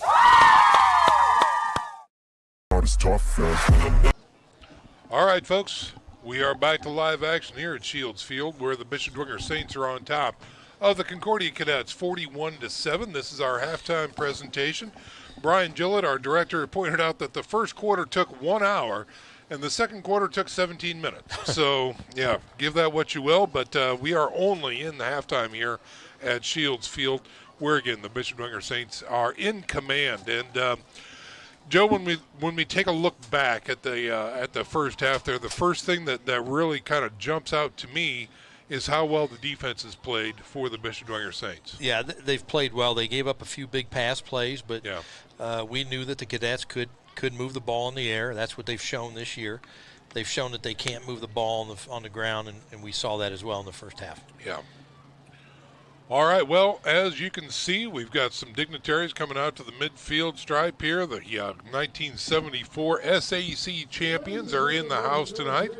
Always great to see those folks out here. You know, some of those folks might even have some grandkids that are actually playing tonight, Joe. Yeah, that's true. Yeah. Great to see them. We got a jersey out there, number 66, and all that kind of fun stuff. So we're hoping to be able to talk to one of those gentlemen as they hopefully make their way up after this, up to the press box and talk about some things. But John Tone is down there representing Fred Tone, who was coach on that team. Fantastic stuff. All right. So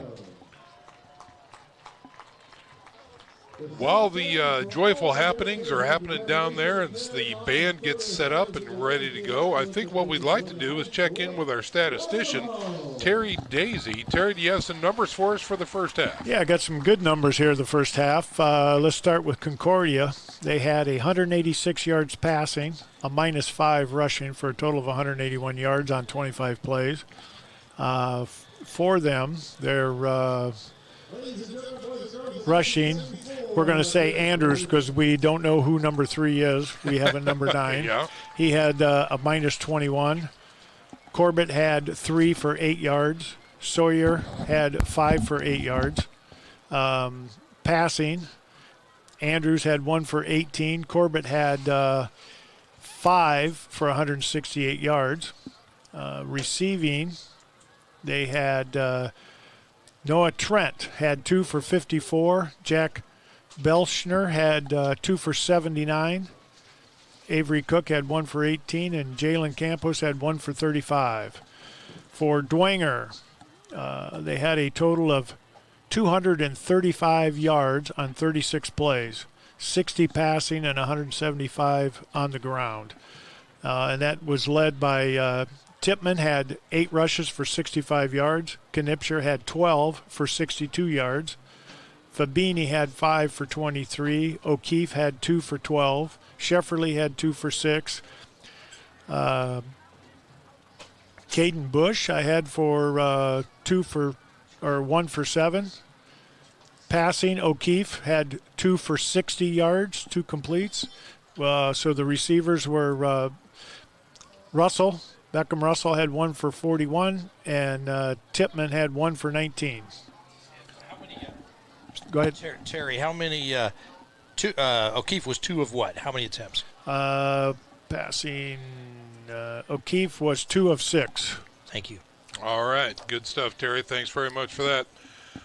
So, yeah, that's the tail of the tape so far, Joe. We're going to digest those numbers and talk a little bit more about it. But right now, I think we'd like to do a message from Bishop Dwenger while we try and set up and look for our VIP. So we're going to step out for a little longer break during our halftime presentation. When we come back, we'll have more football action for you. So please stick around, folks. You're watching Bishop Dwenger football on the Saints Sports Network.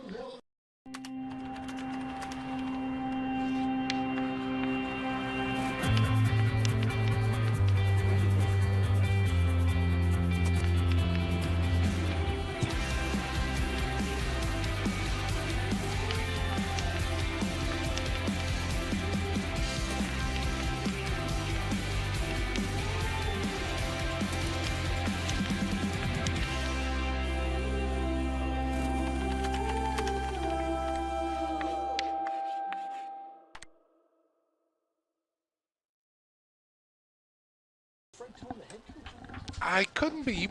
Night for a game, Casey. Who do you think's going to win? Matt, that's a silly question. With Glimmer Dodge, you're sure to get a victory. Game day at Bishop Dwenger is unbeatable. The excitement and the adrenaline is pumping. Just like game day with the Saints, Matt, but having the right team makes all the difference. Just like Glimmer Dodge is ready for any challenge, the Saints are ready for game day. That's right, Matt. The Saints are going to make big plays tonight. You can count on Glimmer Dodge to deliver a winning drive. Come visit Glenbrook Dodge for your next great drive. Let's go, Glenbrook Dodge! Let's go, Saints! It's tough,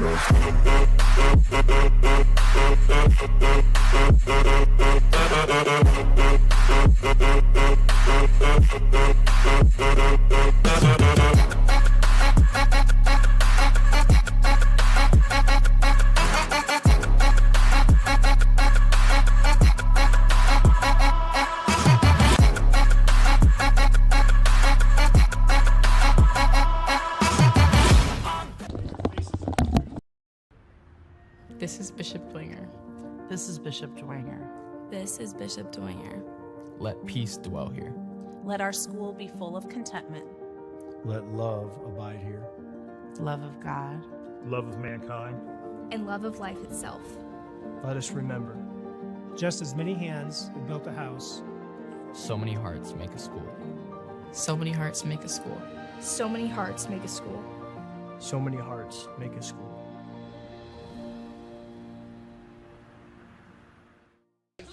Have a seat, brother. We're gonna talk on air here pretty soon. Tippmann Group is a family-owned business that's proud to call Fort Wayne home. We build cold storage facilities all around the United States, run one of the largest cold storage companies in the nation, and lease office space in Fort Wayne, like inside the Lincoln Tower. Hi, I'm John Tippmann, president of Tippmann Group, and our family has been part of the Bishop Dwenger family for many years. We are a proud supporter of Dwenger Athletics. Go Saints.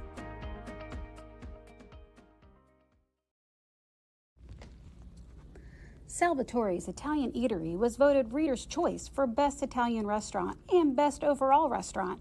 Family owned and operated with several locations across northern Indiana, Salvatore's features quality food and remarkable service in a family-friendly atmosphere. Salvatore's, our family serving yours.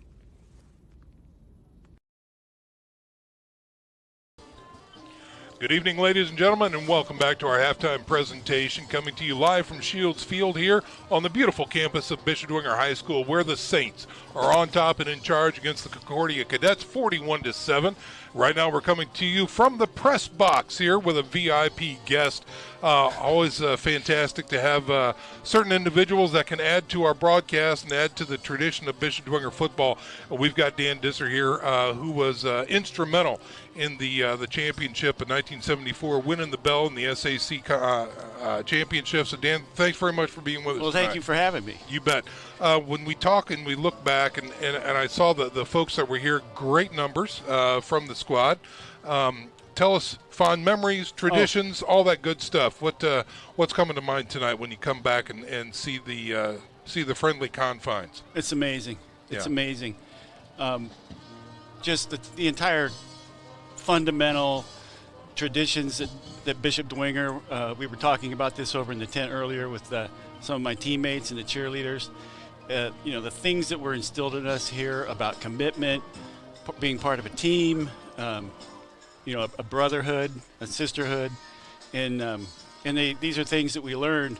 I mean, we're celebrating the football season and the championship, and we're celebrating here tonight. Happy to see the Saints romping again, but it really wasn't about that back then.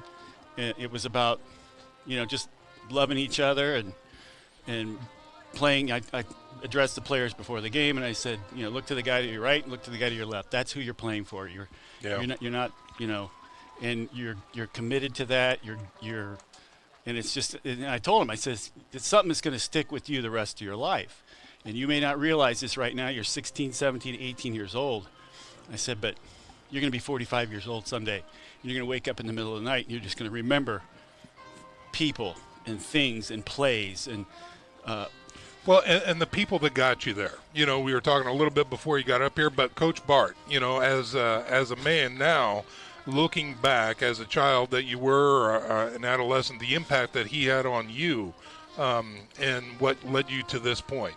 Talk a little bit about Coach. Yeah. Ironically, I spent about 40 minutes on the phone with Coach Bart yesterday. Is that right? Yeah, I did. Okay. And he's recovering. He's had a medical situation earlier this summer, and I just told him after all these years, how much I loved him. And looking back on it, when you get to be, this age, and you look back on your life, and you think about people that were instrumental in your development, and you think about the principles and the things that you lived by as you went through your life. I just thanked him. I couldn't tell you how many times I thanked him during that phone call.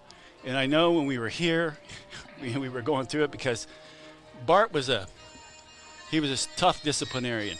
But for those of you that are around the program and you know some of these things, you know about the tree, you know about snapping your chin straps on the way into the ball game, and you know about pregame, and it's just silence. You're getting yourself mentally prepared.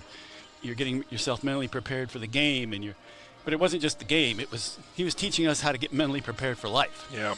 Okay, and so yeah. and how to prepare yourself for the challenges of life. And it happened to be on the football field. Right. But he and Fred Tone and Andy Johns and Bob Herber and those folks. I just look back on it, and these people were fundamental to my life and my development. And so and what a blessing, right? It was. Yeah. It was. Dan, on a personal note, I'm in awe. The letter jacket still fits and still fits well. Hats off. Yeah. Well, fantastic. Yeah. That's I don't know. I just happen to be lucky, have good genes, and have a lovely bride who feeds me right for the last 45 years. Great stuff. Absolutely. Well, we can't thank you enough for being with us tonight. New digs here. Obviously, this used to be the front yard, at Bishop Dwenger, and back when you were coming up, the Dwenger program was kind of the new kids on the block, if you will. Only been around for so many years, but the traditions and the foundations that you guys have led to beautiful things. And we thank you for that. Well, you're welcome, and thank you for promoting it and showcasing it like you do. I told Katie earlier this week when we were chatting, I said, I watched the streaming and I watched the productions that you all do and the promotion, and it's top shelf all the way. It's better than most small colleges, and it's, and the folks that you have here in supporting this. And I was chatting with a policeman outside here. He wasn't busting me or anything like that. We were just having a talk, and he said, I really can't believe you guys, 50 years, you're coming back, and you all look, they're my brothers. Yeah. A couple of them were in my wedding. Mm-hmm. One of them was a godparent to one of my kids. Yeah. I said, that's what you get here at Bishop Dwenger. It's the family. When you come here, you're immersed in a family, and it's like you're a family at home. It doesn't go away. Yeah, it's the family you choose instead of the one you were born into. Exactly. Right? Yeah. Exactly. Yeah, good stuff. But yeah. And I talked to Bart about that yesterday, and we chatted, because he was one of the first football coaches that came into Fort Wayne and really raised the level of play. Mm-hmm. Bishop Luers, Bishop Dwenger, Concordia was very good. Snyder started picking up, and because it was Indiana's basketball. But back in the late '60s and the early '70s, he was one of the guys that started bringing Indiana football in the northeast corner of the state back. Love it. So good it was stuff. pretty cool.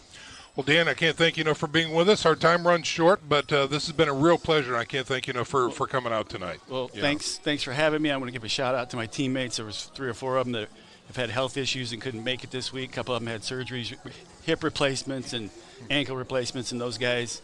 Yeah. We love you, brothers, and wish you were here. Amen to that. Well, thanks again, Dan. You're Have welcome. a great night. Thank you. again. Thank you so much. So Dan's representative of the class of 74. We're going to go ahead and step out, take a break. When we come back, third quarter action is right around the corner, folks. So stick around. You're watching Bishop Dwenger football on the Saints Sports Network. Tippmann Group is a family-owned business that's proud to call Fort Wayne home. We build cold storage facilities all around the United States, run one of the largest cold storage companies in the nation, and lease office space in Fort Wayne, like inside the Lincoln Tower. Hi, I'm John Tippmann, president of Tippmann Group, and our family has been part of the Bishop Dwenger family for many years. We are a proud supporter of Dwenger Athletics. Go Saints!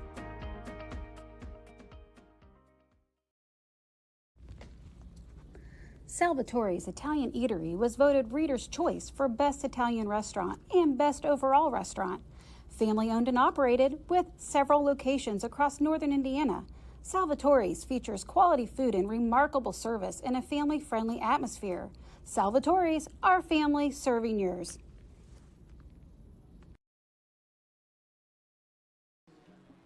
All right, ladies and gentlemen, again, we are back live here at Shields Field. Again, very special thanks to our VIP interview, Dan Disser, who was here relaying stories and memories and really, once again, relishing the fact that this is such a tradition-rich program that goes back generations, and we are just so thrilled and happy to just be a very small part of that. So great for him to be here, and Joe, we've got another half of football to play, don't we? Well, we sure do. I'm looking forward to this. The Saints will get the ball to start the second half, and I know it's important to Coach Garrett to typically he wants to at least leave his starting offensive line on the field coming out of the locker room and see what they can do. And, maybe that Jordan Fabini kid can actually get some yards. I tell you what, I think he's got a real shot at going deep. He runs funny. He runs like his old man. If you see him run, like a little awkward. Yeah, well, he comes by it honest. We'll just put it that way. All right. Oh, good stuff. Love it when a coach pops in. Yeah, Coach Fabini popped in there, so we had to make fun of his son. Sorry, Jordo. Well, folks, just a reminder to mark your calendars for the BD Fall Play. October 25th and 26th, our Saints will be putting on Puffs. You can see the school website for more information on that. And another reminder, too, that Dwenger is now accepting second semester transfers. You can schedule a tour or do a shadow visit today and see if you or your child is called to be part of the Bishop Dwenger family. Okay, both teams are back out on the field, and we are getting ready for third quarter action right now. Again, the Saints preparing to receive the ball as they defer to the second half. And we all know from a football perspective that opening drive in the second half really does kind of set the tone on what you're going to do for the next 24 minutes of football. So, critical drive coming up here for the Saints, as Riley Ripke prepares to launch this one from the 40-yard line. Kicking left to right on your radio dial. It's a squib. It's up in the air, and it's taken. And the Saints have it in Concordia territory at the 46-yard line. Wow, great onside kick there, recovered by 89. That's Joe Tittman Jr., who also plays some tight end. Good hands up there by Joe Tittman to recover that and then advance it for a few yards. You got to think for tight ends, Joe. I don't know why that is. Well, I love those guys, I'll be honest with you. Penalties in the first half. Saints had 3 for 30 yards, and the Cadets had 4 for 45. Here come the Saints on offense. Nick O'Keefe and company back in. Fabini and Tittman in the backfield. Oh, bad snap. And let's see what happens here. Does Concordia cover? I think they did. They do. Concordia covered that one. I don't know if we're going to be able to get a good look at that from our replay or not. There wasn't much to see from the crow's nest. I really don't know, but we'll see if we can scour that. Yeah, we didn't have it. That's okay, too. That was ball never really got out from underneath the center's legs. Well, so, the old offensive line coach in me wants to say it was the quarterback's fault. Well, sure. Oh, yeah, we can take a look. Let's go. Look at that. Brian was able to get it for us. Yeah, just a big scrum there and just a bad transaction is what it looked like. So back to live action now with Concordia having the ball. He's got some pressure, gets out of it, tries to run north and south, and he'll get maybe a yard out to the 48. Great job by Braden Corbett to be able to shake off that first tackler in the backfield and get up for just a short gain, but it's better than a 5-yard loss. It surely is. So he avoids the tackle for loss by gaining about 6 inches there. As they bring the play in from the sidelines. And again, number 17, Braden Corbett, is the quarterback for the Cadets. He's a junior, checking in at 5'7", 165. He'll be in the shotgun with a man in motion. Looking to throw, fires to the flats, and incomplete. Little low on the ball. And it was good coverage that time by the Saints anyway. Ellinger was right there. That play wasn't going to go anywhere. Ellinger read it did a nice job reading that play. So the opening drive for the Saints results in a turnover on the first play. Concordia has the ball now, facing a 3rd and long 9. Now, Sean, I'll tell you this. The word of the night is focus, right? Focus. We said that earlier. Yes. When you fumble a center quarterback exchange with 2 starters, that's lack of focus. Big lack of focus right there. On 3rd and long, play action. He's looking to run it. He's getting north and south. He's dragging tacklers with him. I think he's got enough for a first down. He sure does. He has plenty. A great job right there for the Cadets. That is their first 3rd down conversion of the night. Wow. Comes with 10:52 here in the 3rd quarter. But they'll take it. Corbett gets a first down on the quarterback keeper. Gets deeper into Dwenger territory. Ball resting at the 41-yard line. Again, twins right, twins left, and a single man in the backfield. That's Sawyer. Looks to throw, dumps it over the middle, has a man. Another crossing route is successful, and he's taken down at the 20-yard line. Cooper Campbell on the stop for the Saints, number 34, one of the starting safeties. Carson Ripley, number 22, on the reception for the Cadets. And they move the chains.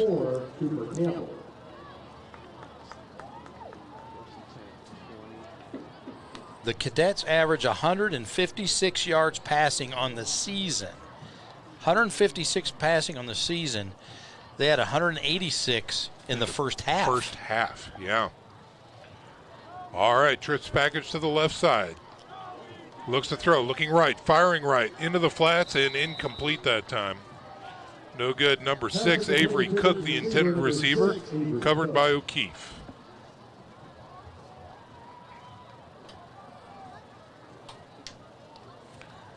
Well, again, football fans, remember next week we are back. You can watch first round sectional playoff action here as the Bishop Dwenger Saints host the Columbia City Eagles.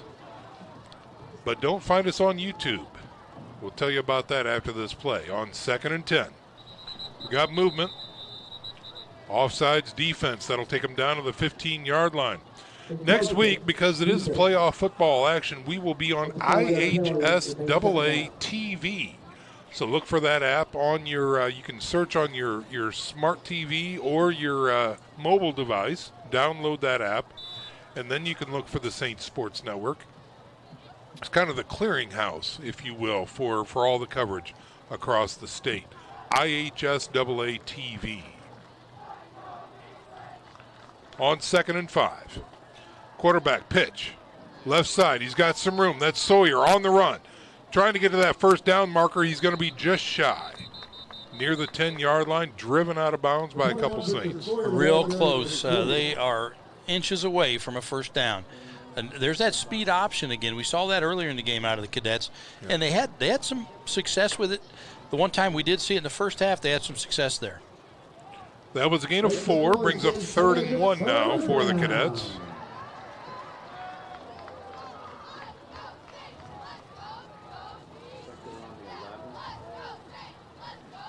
On 3rd and 1. He looks to throw, fires quickly, has a crossing route, has a man at the 10. It's going to be where the spot is. He's got it. They wave him in. 1st and goal coming up for the Cadets right at the 10-yard line.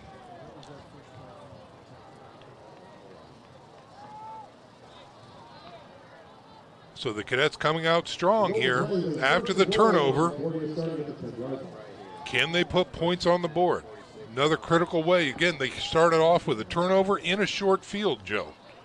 Yeah, here they go. They need to make this work.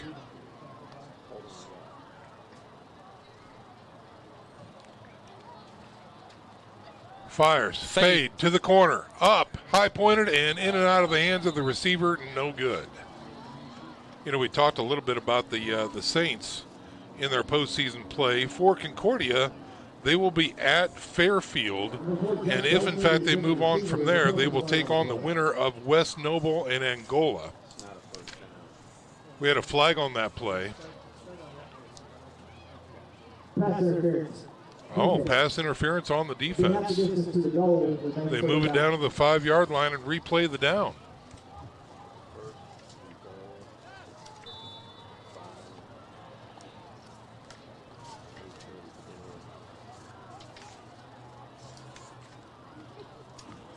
First and goal from the 5-yard line for the Cadets. Oh, they've got movement, and this is going to be false start against the Cadets.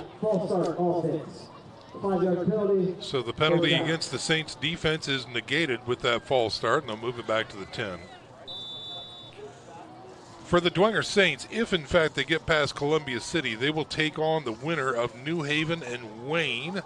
One would assume, based on regular season records, that would be the Wayne Generals. You're exactly right. And that'll be an away game. That should be a away game, yep, yeah. At Wayne. If the Saints win and Wayne wins, that'll be played at Wayne. Now we've got a timeout on the field called by Bishop Dwenger. So we'll take a 30-second break ourselves. When we come back, more football action from Shields Field. This is Bishop Dwenger football on the Saints Sports Network.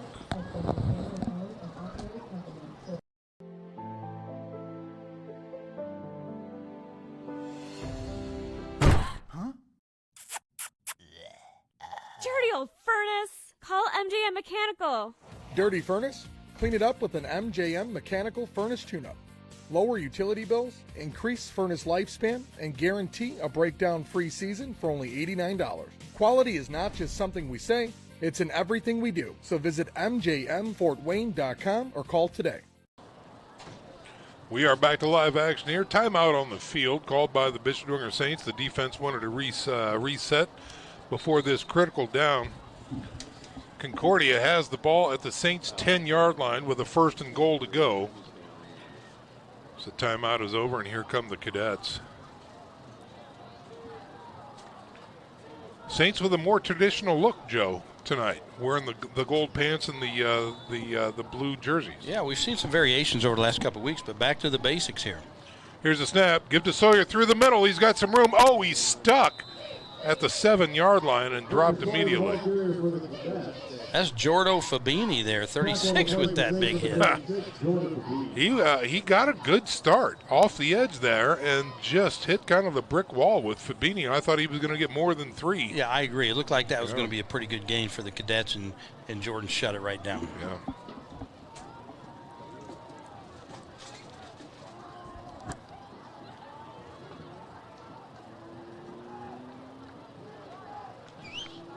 Second and goal from the 7. Looks to throw. Has pressure. Dancing around. Trying to get out of it. Tries to tuck and run. Finally throws out of bounds. And let's see. Was he out of bounds when he threw it, or is that going to be an incomplete pass? I think it's just an incomplete pass. No, they're going to mark him back at the 9, Joe. Oh, okay. Yeah. So that's officially a sack, actually, if they mark it back at the 9. Sure is. Yeah. Brings up a 3rd goal from the 7-yard line for Concordia. So the ball is at the 9. And if you're wondering, Sean, will the Cadets kick a field goal if they don't get this? The answer is no. No. They have not attempted a field goal all year. Wow. Okay. 3rd and goal from the 9. Low snap, pressure through the middle, fires in the corner, and it's going to be picked off by the Saints. He threw it right there. Yes, a touchback coming up. Carter Zent. Carter Zent, I think that's his second on the night. Yeah. Sure is. Wow. Carter Zent with a huge interception that time for the Saints as he kind of threw a jump ball. He started off with not a good snap, and it all went downhill there for the Cadets. Here's your air x-ray replay right now. You see that low snap, and he just kind of wings it out there, trusting his receiver, but he had two men out there for the Saints, and Zent picked it off. So the Saints came into the game having 4 interceptions on the entire season. They've had 3 here tonight. Crazy.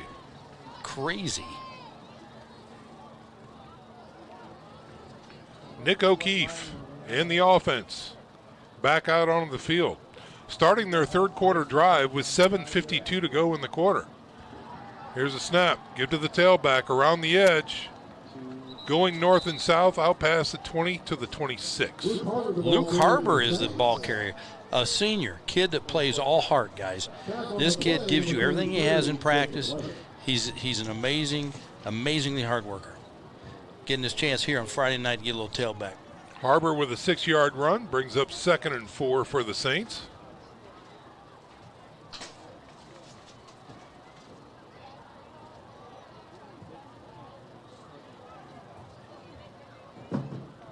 Saints in that I formation running real heavy tonight on that I. Tailback, Harbor, trying to bounce it outside, won't get much. Maybe a yard out to the 27. So we have a new quarterback, and did you mention that? I did not. Okay. I apologize. Tommy Kaufman is in. I missed it. Okay. Sophomore quarterback, 5'10", 140. Tommy Kaufman in at quarterback for the Saints.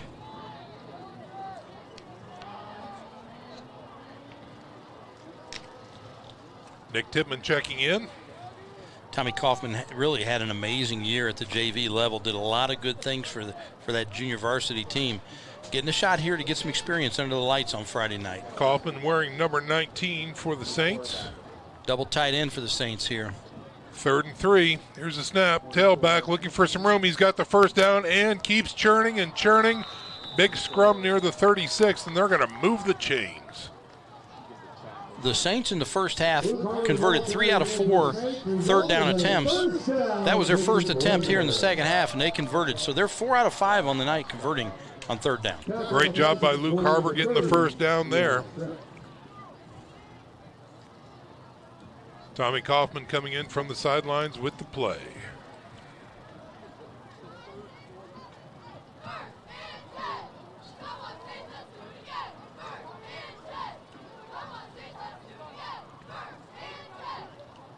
From the 36, here's a blast. Still dragging tacklers. He was hit in the backfield. Was that Fabini again? That was, and you know, there was nothing there. Nothing. And he got 3 yards. Yeah. That's a positive thing. That's a really good thing. You bet. When you have no hole and you're hit at the line and you're able to move the pile 3 yards. The Saints have 2 really outstanding fullbacks in A.J. Shefferly and Jordan Fabini.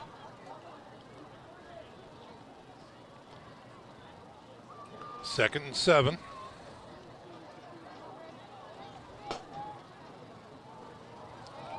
Just past the 5-minute mark now. Tailback, Harbor through the middle. Finding some room, still on his feet. He needed 7. Oh, are they moving him forward?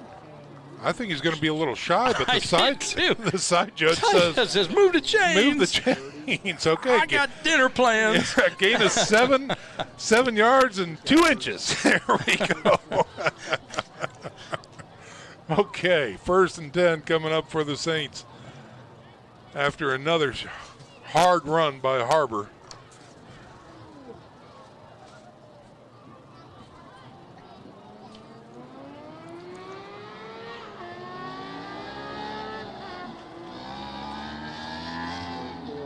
Harbor, he's breaking it out. He's at the 40. He's at the 30. He's got one man, and he's finally taken down inside the 20. What a great run that time by Harbor on the left edge. That's what he gives you. Full motor, all gas, no brake for Luke Harbor. All right. Well, you talk about necessities in high school football, and a long, sustained drive is a necessity if you want to put W's on the board. And so far here, this first drive by the Saints in the 3rd quarter started at the 20, and now they are down inside of Concordia territory. Great move, great way to shed that block, sheds another block, and finally taken down inside the 20. Saints in the red zone. Again, give to the tailback, Harbor, left side. They like something on the left side. He'll get close to the 15. 5-yard gain by Harbor. They're just blasting. They're taking that fullback, and he's leading. He's kicking out that end, and Harbor just has to stick his nose in there. Trust the hole, right? Don't bounce it, because that fullback's kicking that end out. Don't bounce it. Stick it up in there and try to get some yards.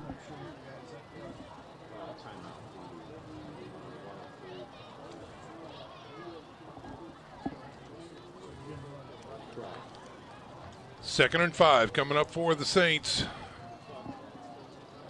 from the 15. Again, Harbor the workhorse. He will have enough for the Saints' first down as he gets inside the 10 down to the 8. Sean, these safeties for the Cadets are still about 7 yards deep. Yeah. You might want to start moving them up, right? I mean, you got to load the box. You got a backup quarterback. They're probably not going to throw the ball. If they do, you just got to take risk one-on-one on the outside, man-on-man. The Saints have moved 70 yards on the ground, have not passed. Time to get the safeties in the box. That's it. Yep.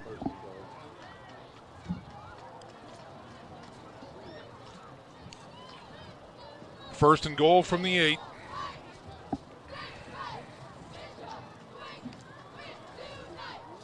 Here comes that pressure. Yep.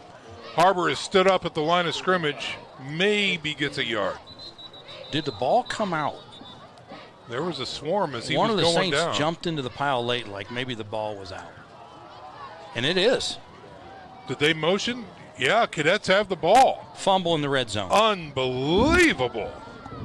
Wow, Saints cough it up in the red zone. See if we can take a look at that. I don't know if we can or not. Here comes your Air X-ray replay. Harbor was stood up. I never saw it come out. I never saw it come out. I think he was down. No? Okay. Well, Concordia has it. 2 fumbles in this second half for the Saints. They fire to the flats. Again, that crossing route, they've locked into something there. And again, a successful catch that time by number 4, Belshner. Let's take a look again. Here's a slow-mo, replay. As Harbor has stood up. Oh, yeah, the ball popped out. Right there it was. It was on the carpet. That's a good call. Concordia with a first down with some breathing room now. Fires to the flats. It is caught. Noah Trent on the catch, and he was going to be stopped near the 35. The most passing yards the Cadets have had this season was 256 against Snyder in week 3. I got to believe they're real close here tonight. Yeah. Noah Trent on the reception that time. Gain of 8 brings up 2nd and 2.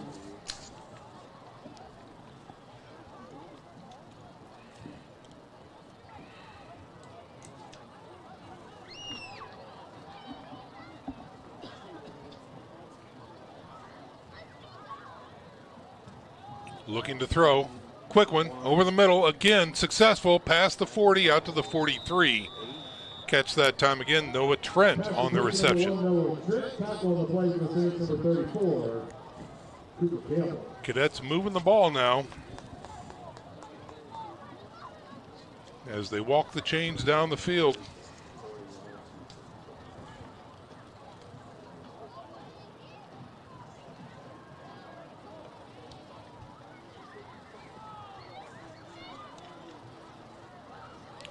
Here's a give. This time Sawyer trying to find his way north and south. Trying to be patient back there, but really not much. Have some updates here, Sean. A couple interesting ones. Northrop up 14-6 over South. Bishop Luers tied with Homestead 7-7. Wow. Do you think losing to Southside last week woke up the Knights? Yeah, I think so. I think so as well. East Noble is boat race in Belmont 62-0. That's it. That's it. That'll do it for the third quarter, ladies and gentlemen. Much faster this time. We've got 12 minutes to go in this contest. We're going to step out for a break. When we come back, the fourth quarter is coming up. This is Bishop Dwenger football on the Saint Sports Network. 1 in 5 teens and 1 in 10 adults have seriously considered suicide in the past year. You don't have to be one of them. At Bay Mental Health, we believe in deep-rooted support while helping you branch out and grow. Our therapists are here to guide you through life's storms with personalized, ethical, client-centered care. Let us help you find your path to wellness because you matter.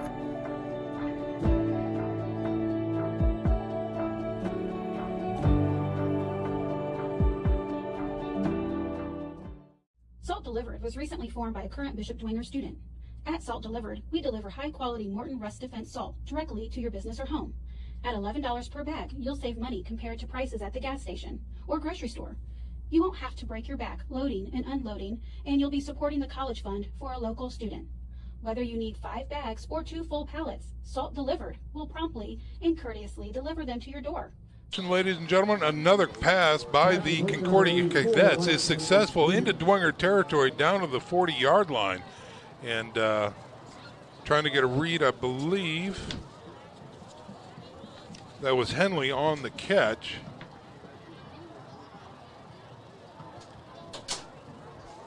They move the chains and give the Saints another first down. By the way, ladies and gentlemen, if you didn't know it, we've got a birthday boy in the crowd today, Athletic Director Greg Slee. 53. 53 years young today. Congratulations, Greg.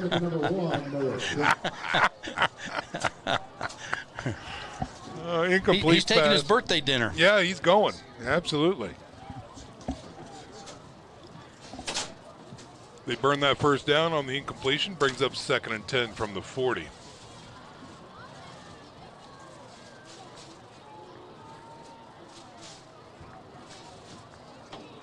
From the shotgun. Quick pitch, ball's on the ground, and it is back and no good. And now we've got a late flag coming in. Boy, I don't know if I agree with that one. Let's see if we can grab a hold of that. This is going to be a pitch out to the left side. As the defender took out the quarterback, the pitch ended up on the carpet, and that's going to be a tackle for loss, but then a flag came out. Joey Seckel hit the quarterback. Oh, it was a face mask. Here's your replay on this. Yeah, we got the fumble, but we didn't get the face mask on the replay. That's okay. But a huge, huge mistake by the Bishop Dwenger Saints right there.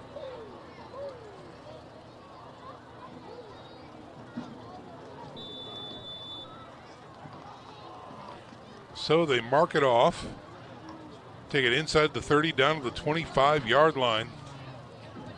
And Concordia, who was set up to be facing a 3rd and long, is now looking at a 1st and 10, deeper inside Dwenger territory. Low snap, he's got struggles, he's going to get swarmed over and sacked back at the 29-yard line.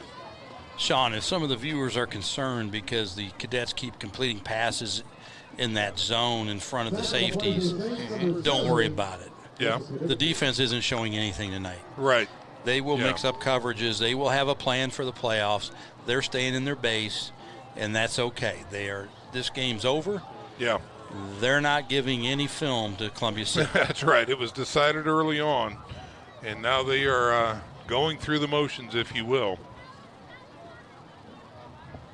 2nd and 14. Long pass. And it is going to be caught and dropped. Incomplete pass to Jack Belshner out there.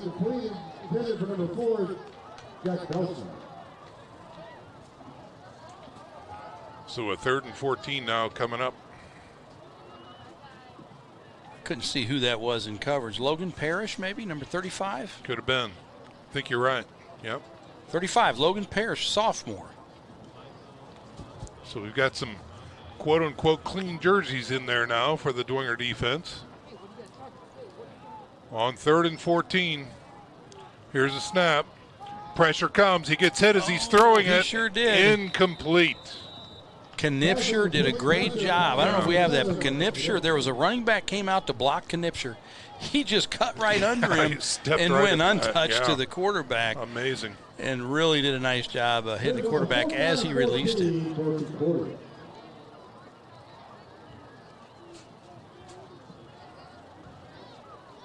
Here's your replay. You can see Knipscher coming in off the edge. Steps right under the back. Yep, throws that off. Yep. On 4th and 14, the offense remains on the field. Concordia firing over the middle. Picked off again. And we got a run back on our hands at the 30. He's at the 35, the 40, the 45. Makes a cut.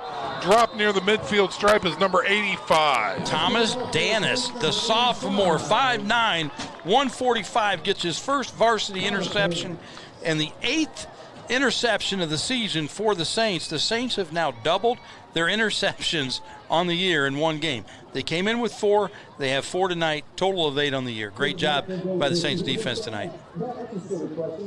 Here's your replay coming up right now. The sophomore DB, we get the sideline view even better. Just throws it up. Coming right at you. There's the pick, and he is off to the races. Nice job. All right, Here come the Saints on offense with a sophomore quarterback. Give to the first man through. Fabini just drags tacklers and moves that pile. That's a new one. No, that's a new one, number 45. You bet it is. Xavier Dowdge. All right. Xavier Dowdge, sophomore's getting in the game. And Xavier Dowdge, look at that, picked up 6 yards on his first varsity carry. Great job, Xavier. Good pedigree there. Another Bezanson family. There you go. St. Louis. Kid was plucking chickens when he was 6. I'm sure of it. Barefoot. Overalls. Great family. Eli's playing for Ave Maria down in Florida right now. On 2nd and 4, Saints in the eye. Get to the tailback. He's got the first down, gets out of 1, and finally creates a scrum near the 35. Boy, these young bucks, they want it, don't they? They do. They want to get to the house. House call. Saints first down. Jacob Levitt on the tackle for the Cadets.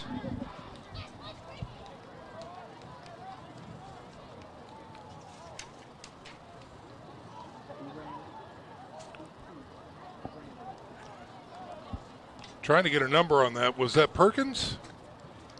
It was a new one. 34? Cooper Campbell? We don't know. We're going to check that. Hopefully he gets another run. Sorry about that, Mom and Dad. We missed that number. 1st and 10 coming up for the Saints. 33 on the carry this time, trying to break it outside. Not much there. Hitting the backfield, but still getting back close to the line of scrimmage is Noah Hughes on the carry. Hughes is a junior, checking in at 5'11", 175. Looked like Paul Wenzel over there on the stop. No, the play was a pass to the 40. That's why I scratched that out. The Markham is losing 1, brings up a 2nd and 11.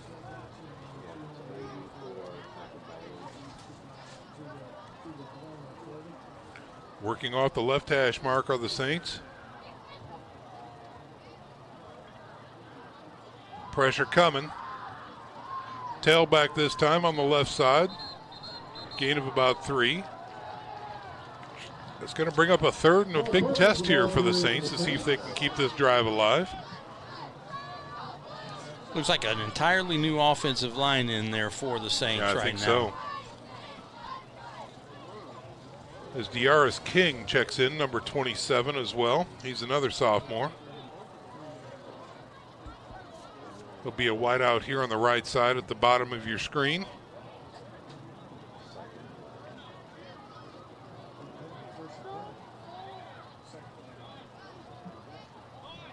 Pressure coming by the Cadets. Give to the tailback. Finds a hole on the right side. Dragging tacklers with him is the running back. He'll get inside the 30 down to about the 27. That's going to leave him shy of the first down. Just shy, 4th and 2.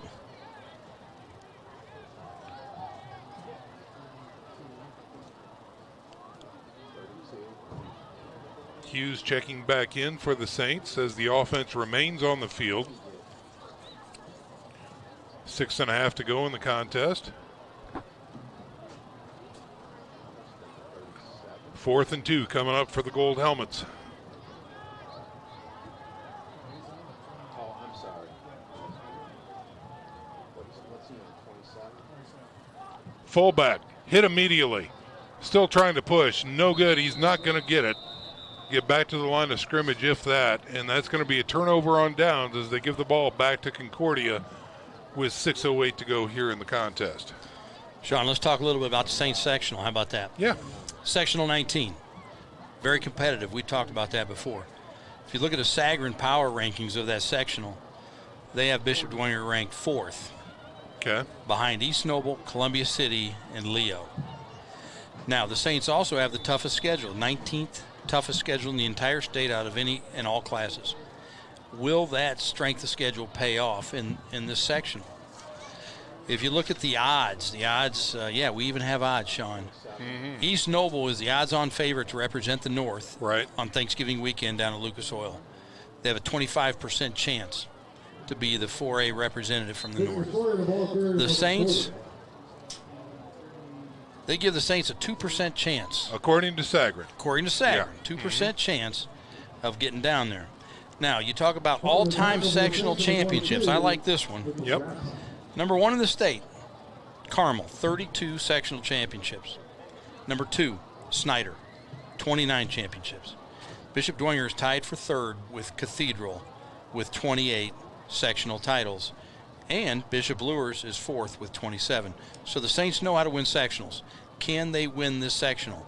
If they do, it's going to make things very interesting if they can dethrone, assuming East Noble. But Leo, the defending sectional champion, might have something to say about it. They're in the top half of the bracket with East Noble. Yeah. They would play them round 2. Okay. So it's going to be very interesting. So odds on, it's going to be East Noble or Leo if coming out of the top. Coming out of the top. Yeah. The Saints would have to get past Columbia City. Which is not going to be easy. Not easy at all. Home field advantage is definitely going to be key next week, I think. But then they are looking at Wayne as well. So, Wayne's no slouch, right? I mean, now also looking at Columbia City, they've rushed for almost 2,000 yards. They will be over 2,000 yards after this week. Sure. Coming into this week, they were at 1948. Sean, they average 9.5 yards a carry. Man. Yeah. Yeah. They run that flex bone. It's kind of like the academies, Army, Navy. Yep. And they do a lot of hurry up, gas pedal stuff. They'll gas pedal you. They will just go no huddle, and they'll be right back up there running it again. Yep. And they just plan on wearing you down. And it's going to be a tall task. They're 7-1. They have 9 passing touchdowns. Now, let's put that into perspective. The Saints have 3 passing touchdowns on the year. Columbia City has 9 and only 2 interceptions. Okay, the Saints have 3 passing touchdowns and 9 interceptions. Yeah. So, rushing yards per game, nearly 250 yards a game rushing for Columbia City. So, tough start to the sectional next week here. It surely is. They are a quality squad, and it's going to be a lot different than this game tonight, as the Saints once again have a huge tackle for loss on that play right there against Concordia. Colin Jeffrey. A lot of 2s and 3s in there. A lot of sophomores out there are wearing gold helmets right now for the Bishop Dwenger Saints as we tick to 4 minutes to go in the contest. Check that. That was Christian Litzenberg, the junior defensive end and tight end, 6'4", 180. I'm giving these tight ends He's not playing tight end right now, Joe. But he can. He can. That's right. Oh, we got movement by Concordia here. Yeah, receiver on this side. Yeah. Jumped a little early. Well, they were facing 2nd and 15. Now they're facing 2nd and 20 as they move back to the 50-yard line. I'll say, I think the referee's done a good job tonight. Yeah.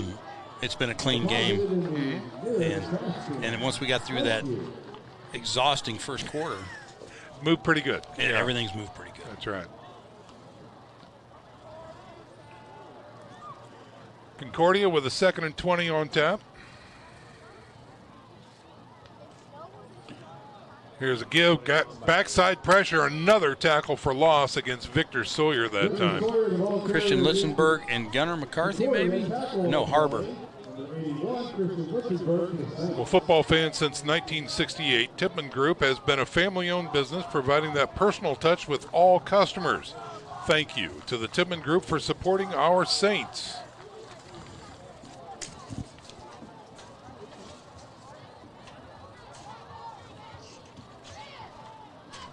Third and 24 now for Concordia as they are back on their side of the field. They're looking to throw. He's got pressure. He rolls to his right, throws it downfield. Incomplete pass. It's going to bring up 4th and forever. We'll talk about a jumbo supporter. See what I did there? Glenbrook Automotive. Since the 1970s, Glenbrook Automotive's commitment to customer service and community support has kept Fort Wayne running. You can visit them under the giant American flag on Coliseum Boulevard.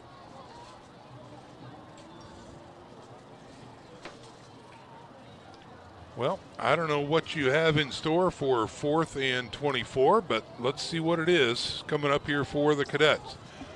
Trips to the left, one wide right. Working off the right hash mark. Here's a snap. Saints bring pressure. They throw to the right side, and it is caught. One-handed catch. He's out of bounds. Out of bounds and no good. Hey, Sean, we might as well talk about what the Cadets are up against in the sectional, right? Well, you yeah. talked about who they're playing, Fairfield? Yep. Well, Sagarin Power Ratings has Fort Wayne Concordia ranked last in that sectional by a lot. So they're going to have a hard time getting out of that sectional, which includes West Noble, Garrett, Angola, Tippecanoe Valley, Fairfield, Lakeland, and Woodland. Yeah, if in fact somehow they get past Fairfield, they will take on the winner of West Noble and Angola. I don't know that that's a coin toss game right there. But then Woodland is taking on Tippecanoe Valley, and Lakeland is taking on the Railroaders. That is sectional 26. Here's a nice run by the Saints on 1st and 10. Number 35 on the carry that time for the Saints. That's Logan Parrish.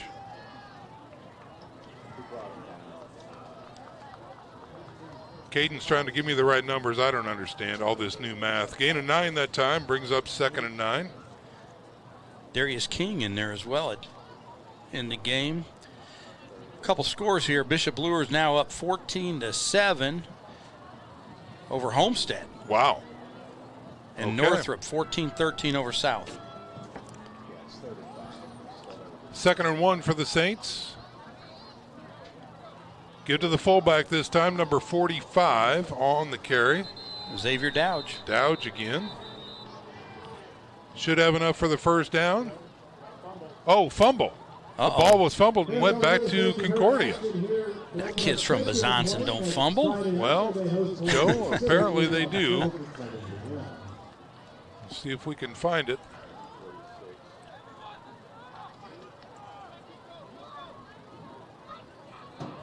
Not much there on the field cam. Concordia comes out on offense.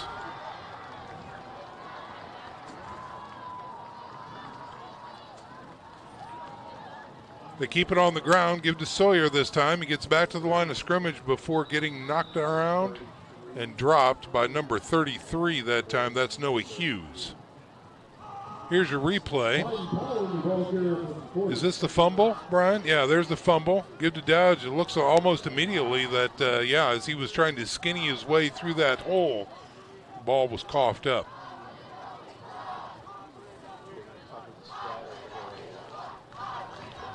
Gain of 1 that time by Sawyer as we're back to live action. Got a few more plays here, and that's going to about do it for tonight's action. Again, they keep it on the ground. Nothing there for Sawyer. As again, 45, Xavier Dowdge gets in there with another tackle. No gain on the play. Brings up 3rd and 9, and we're under a minute to go.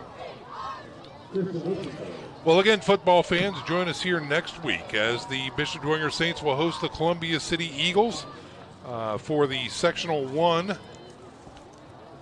We will be on IHSAA TV. Pregame should be around 6:45. We hope that you can tune in. And that should really about do it. As the defense was there for the transaction. Michael Sheehan. Sheehan on the stop.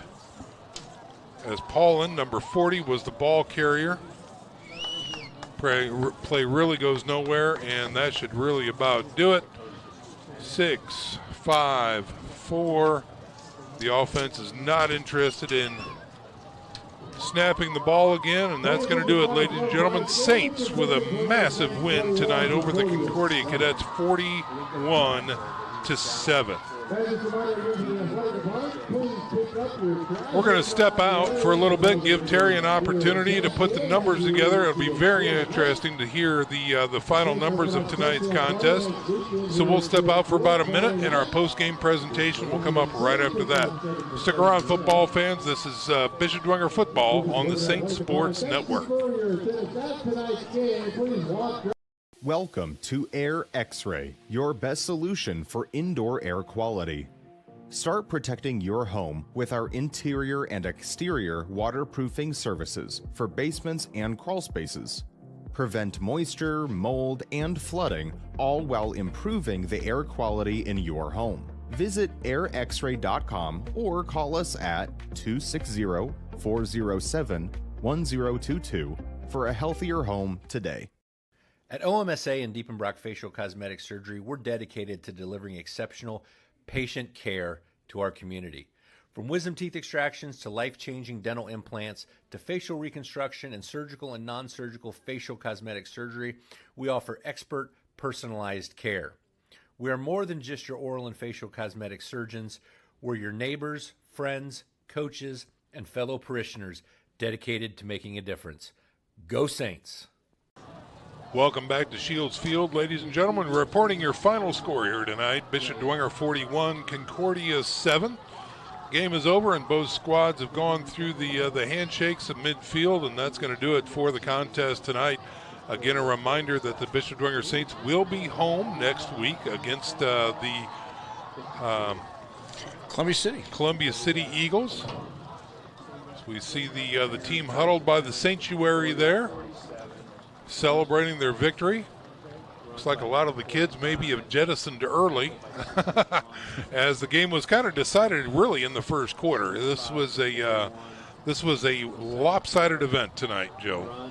No, it was, and the Saints were able to exert their will on the Cadets. The question in my mind, and probably yours, what's plan B if you can't run the ball? Yeah, that's right. If you come up against Columbia City or an East Noble or a Wayne and they shut down that run, what's plan B? That's right. And I'm sure they're working on it. They weren't going to show it tonight. No. There was only 6 pass attempts, all of them in the first half. O'Keefe was 2 out of 6 for, I think, 60 yards.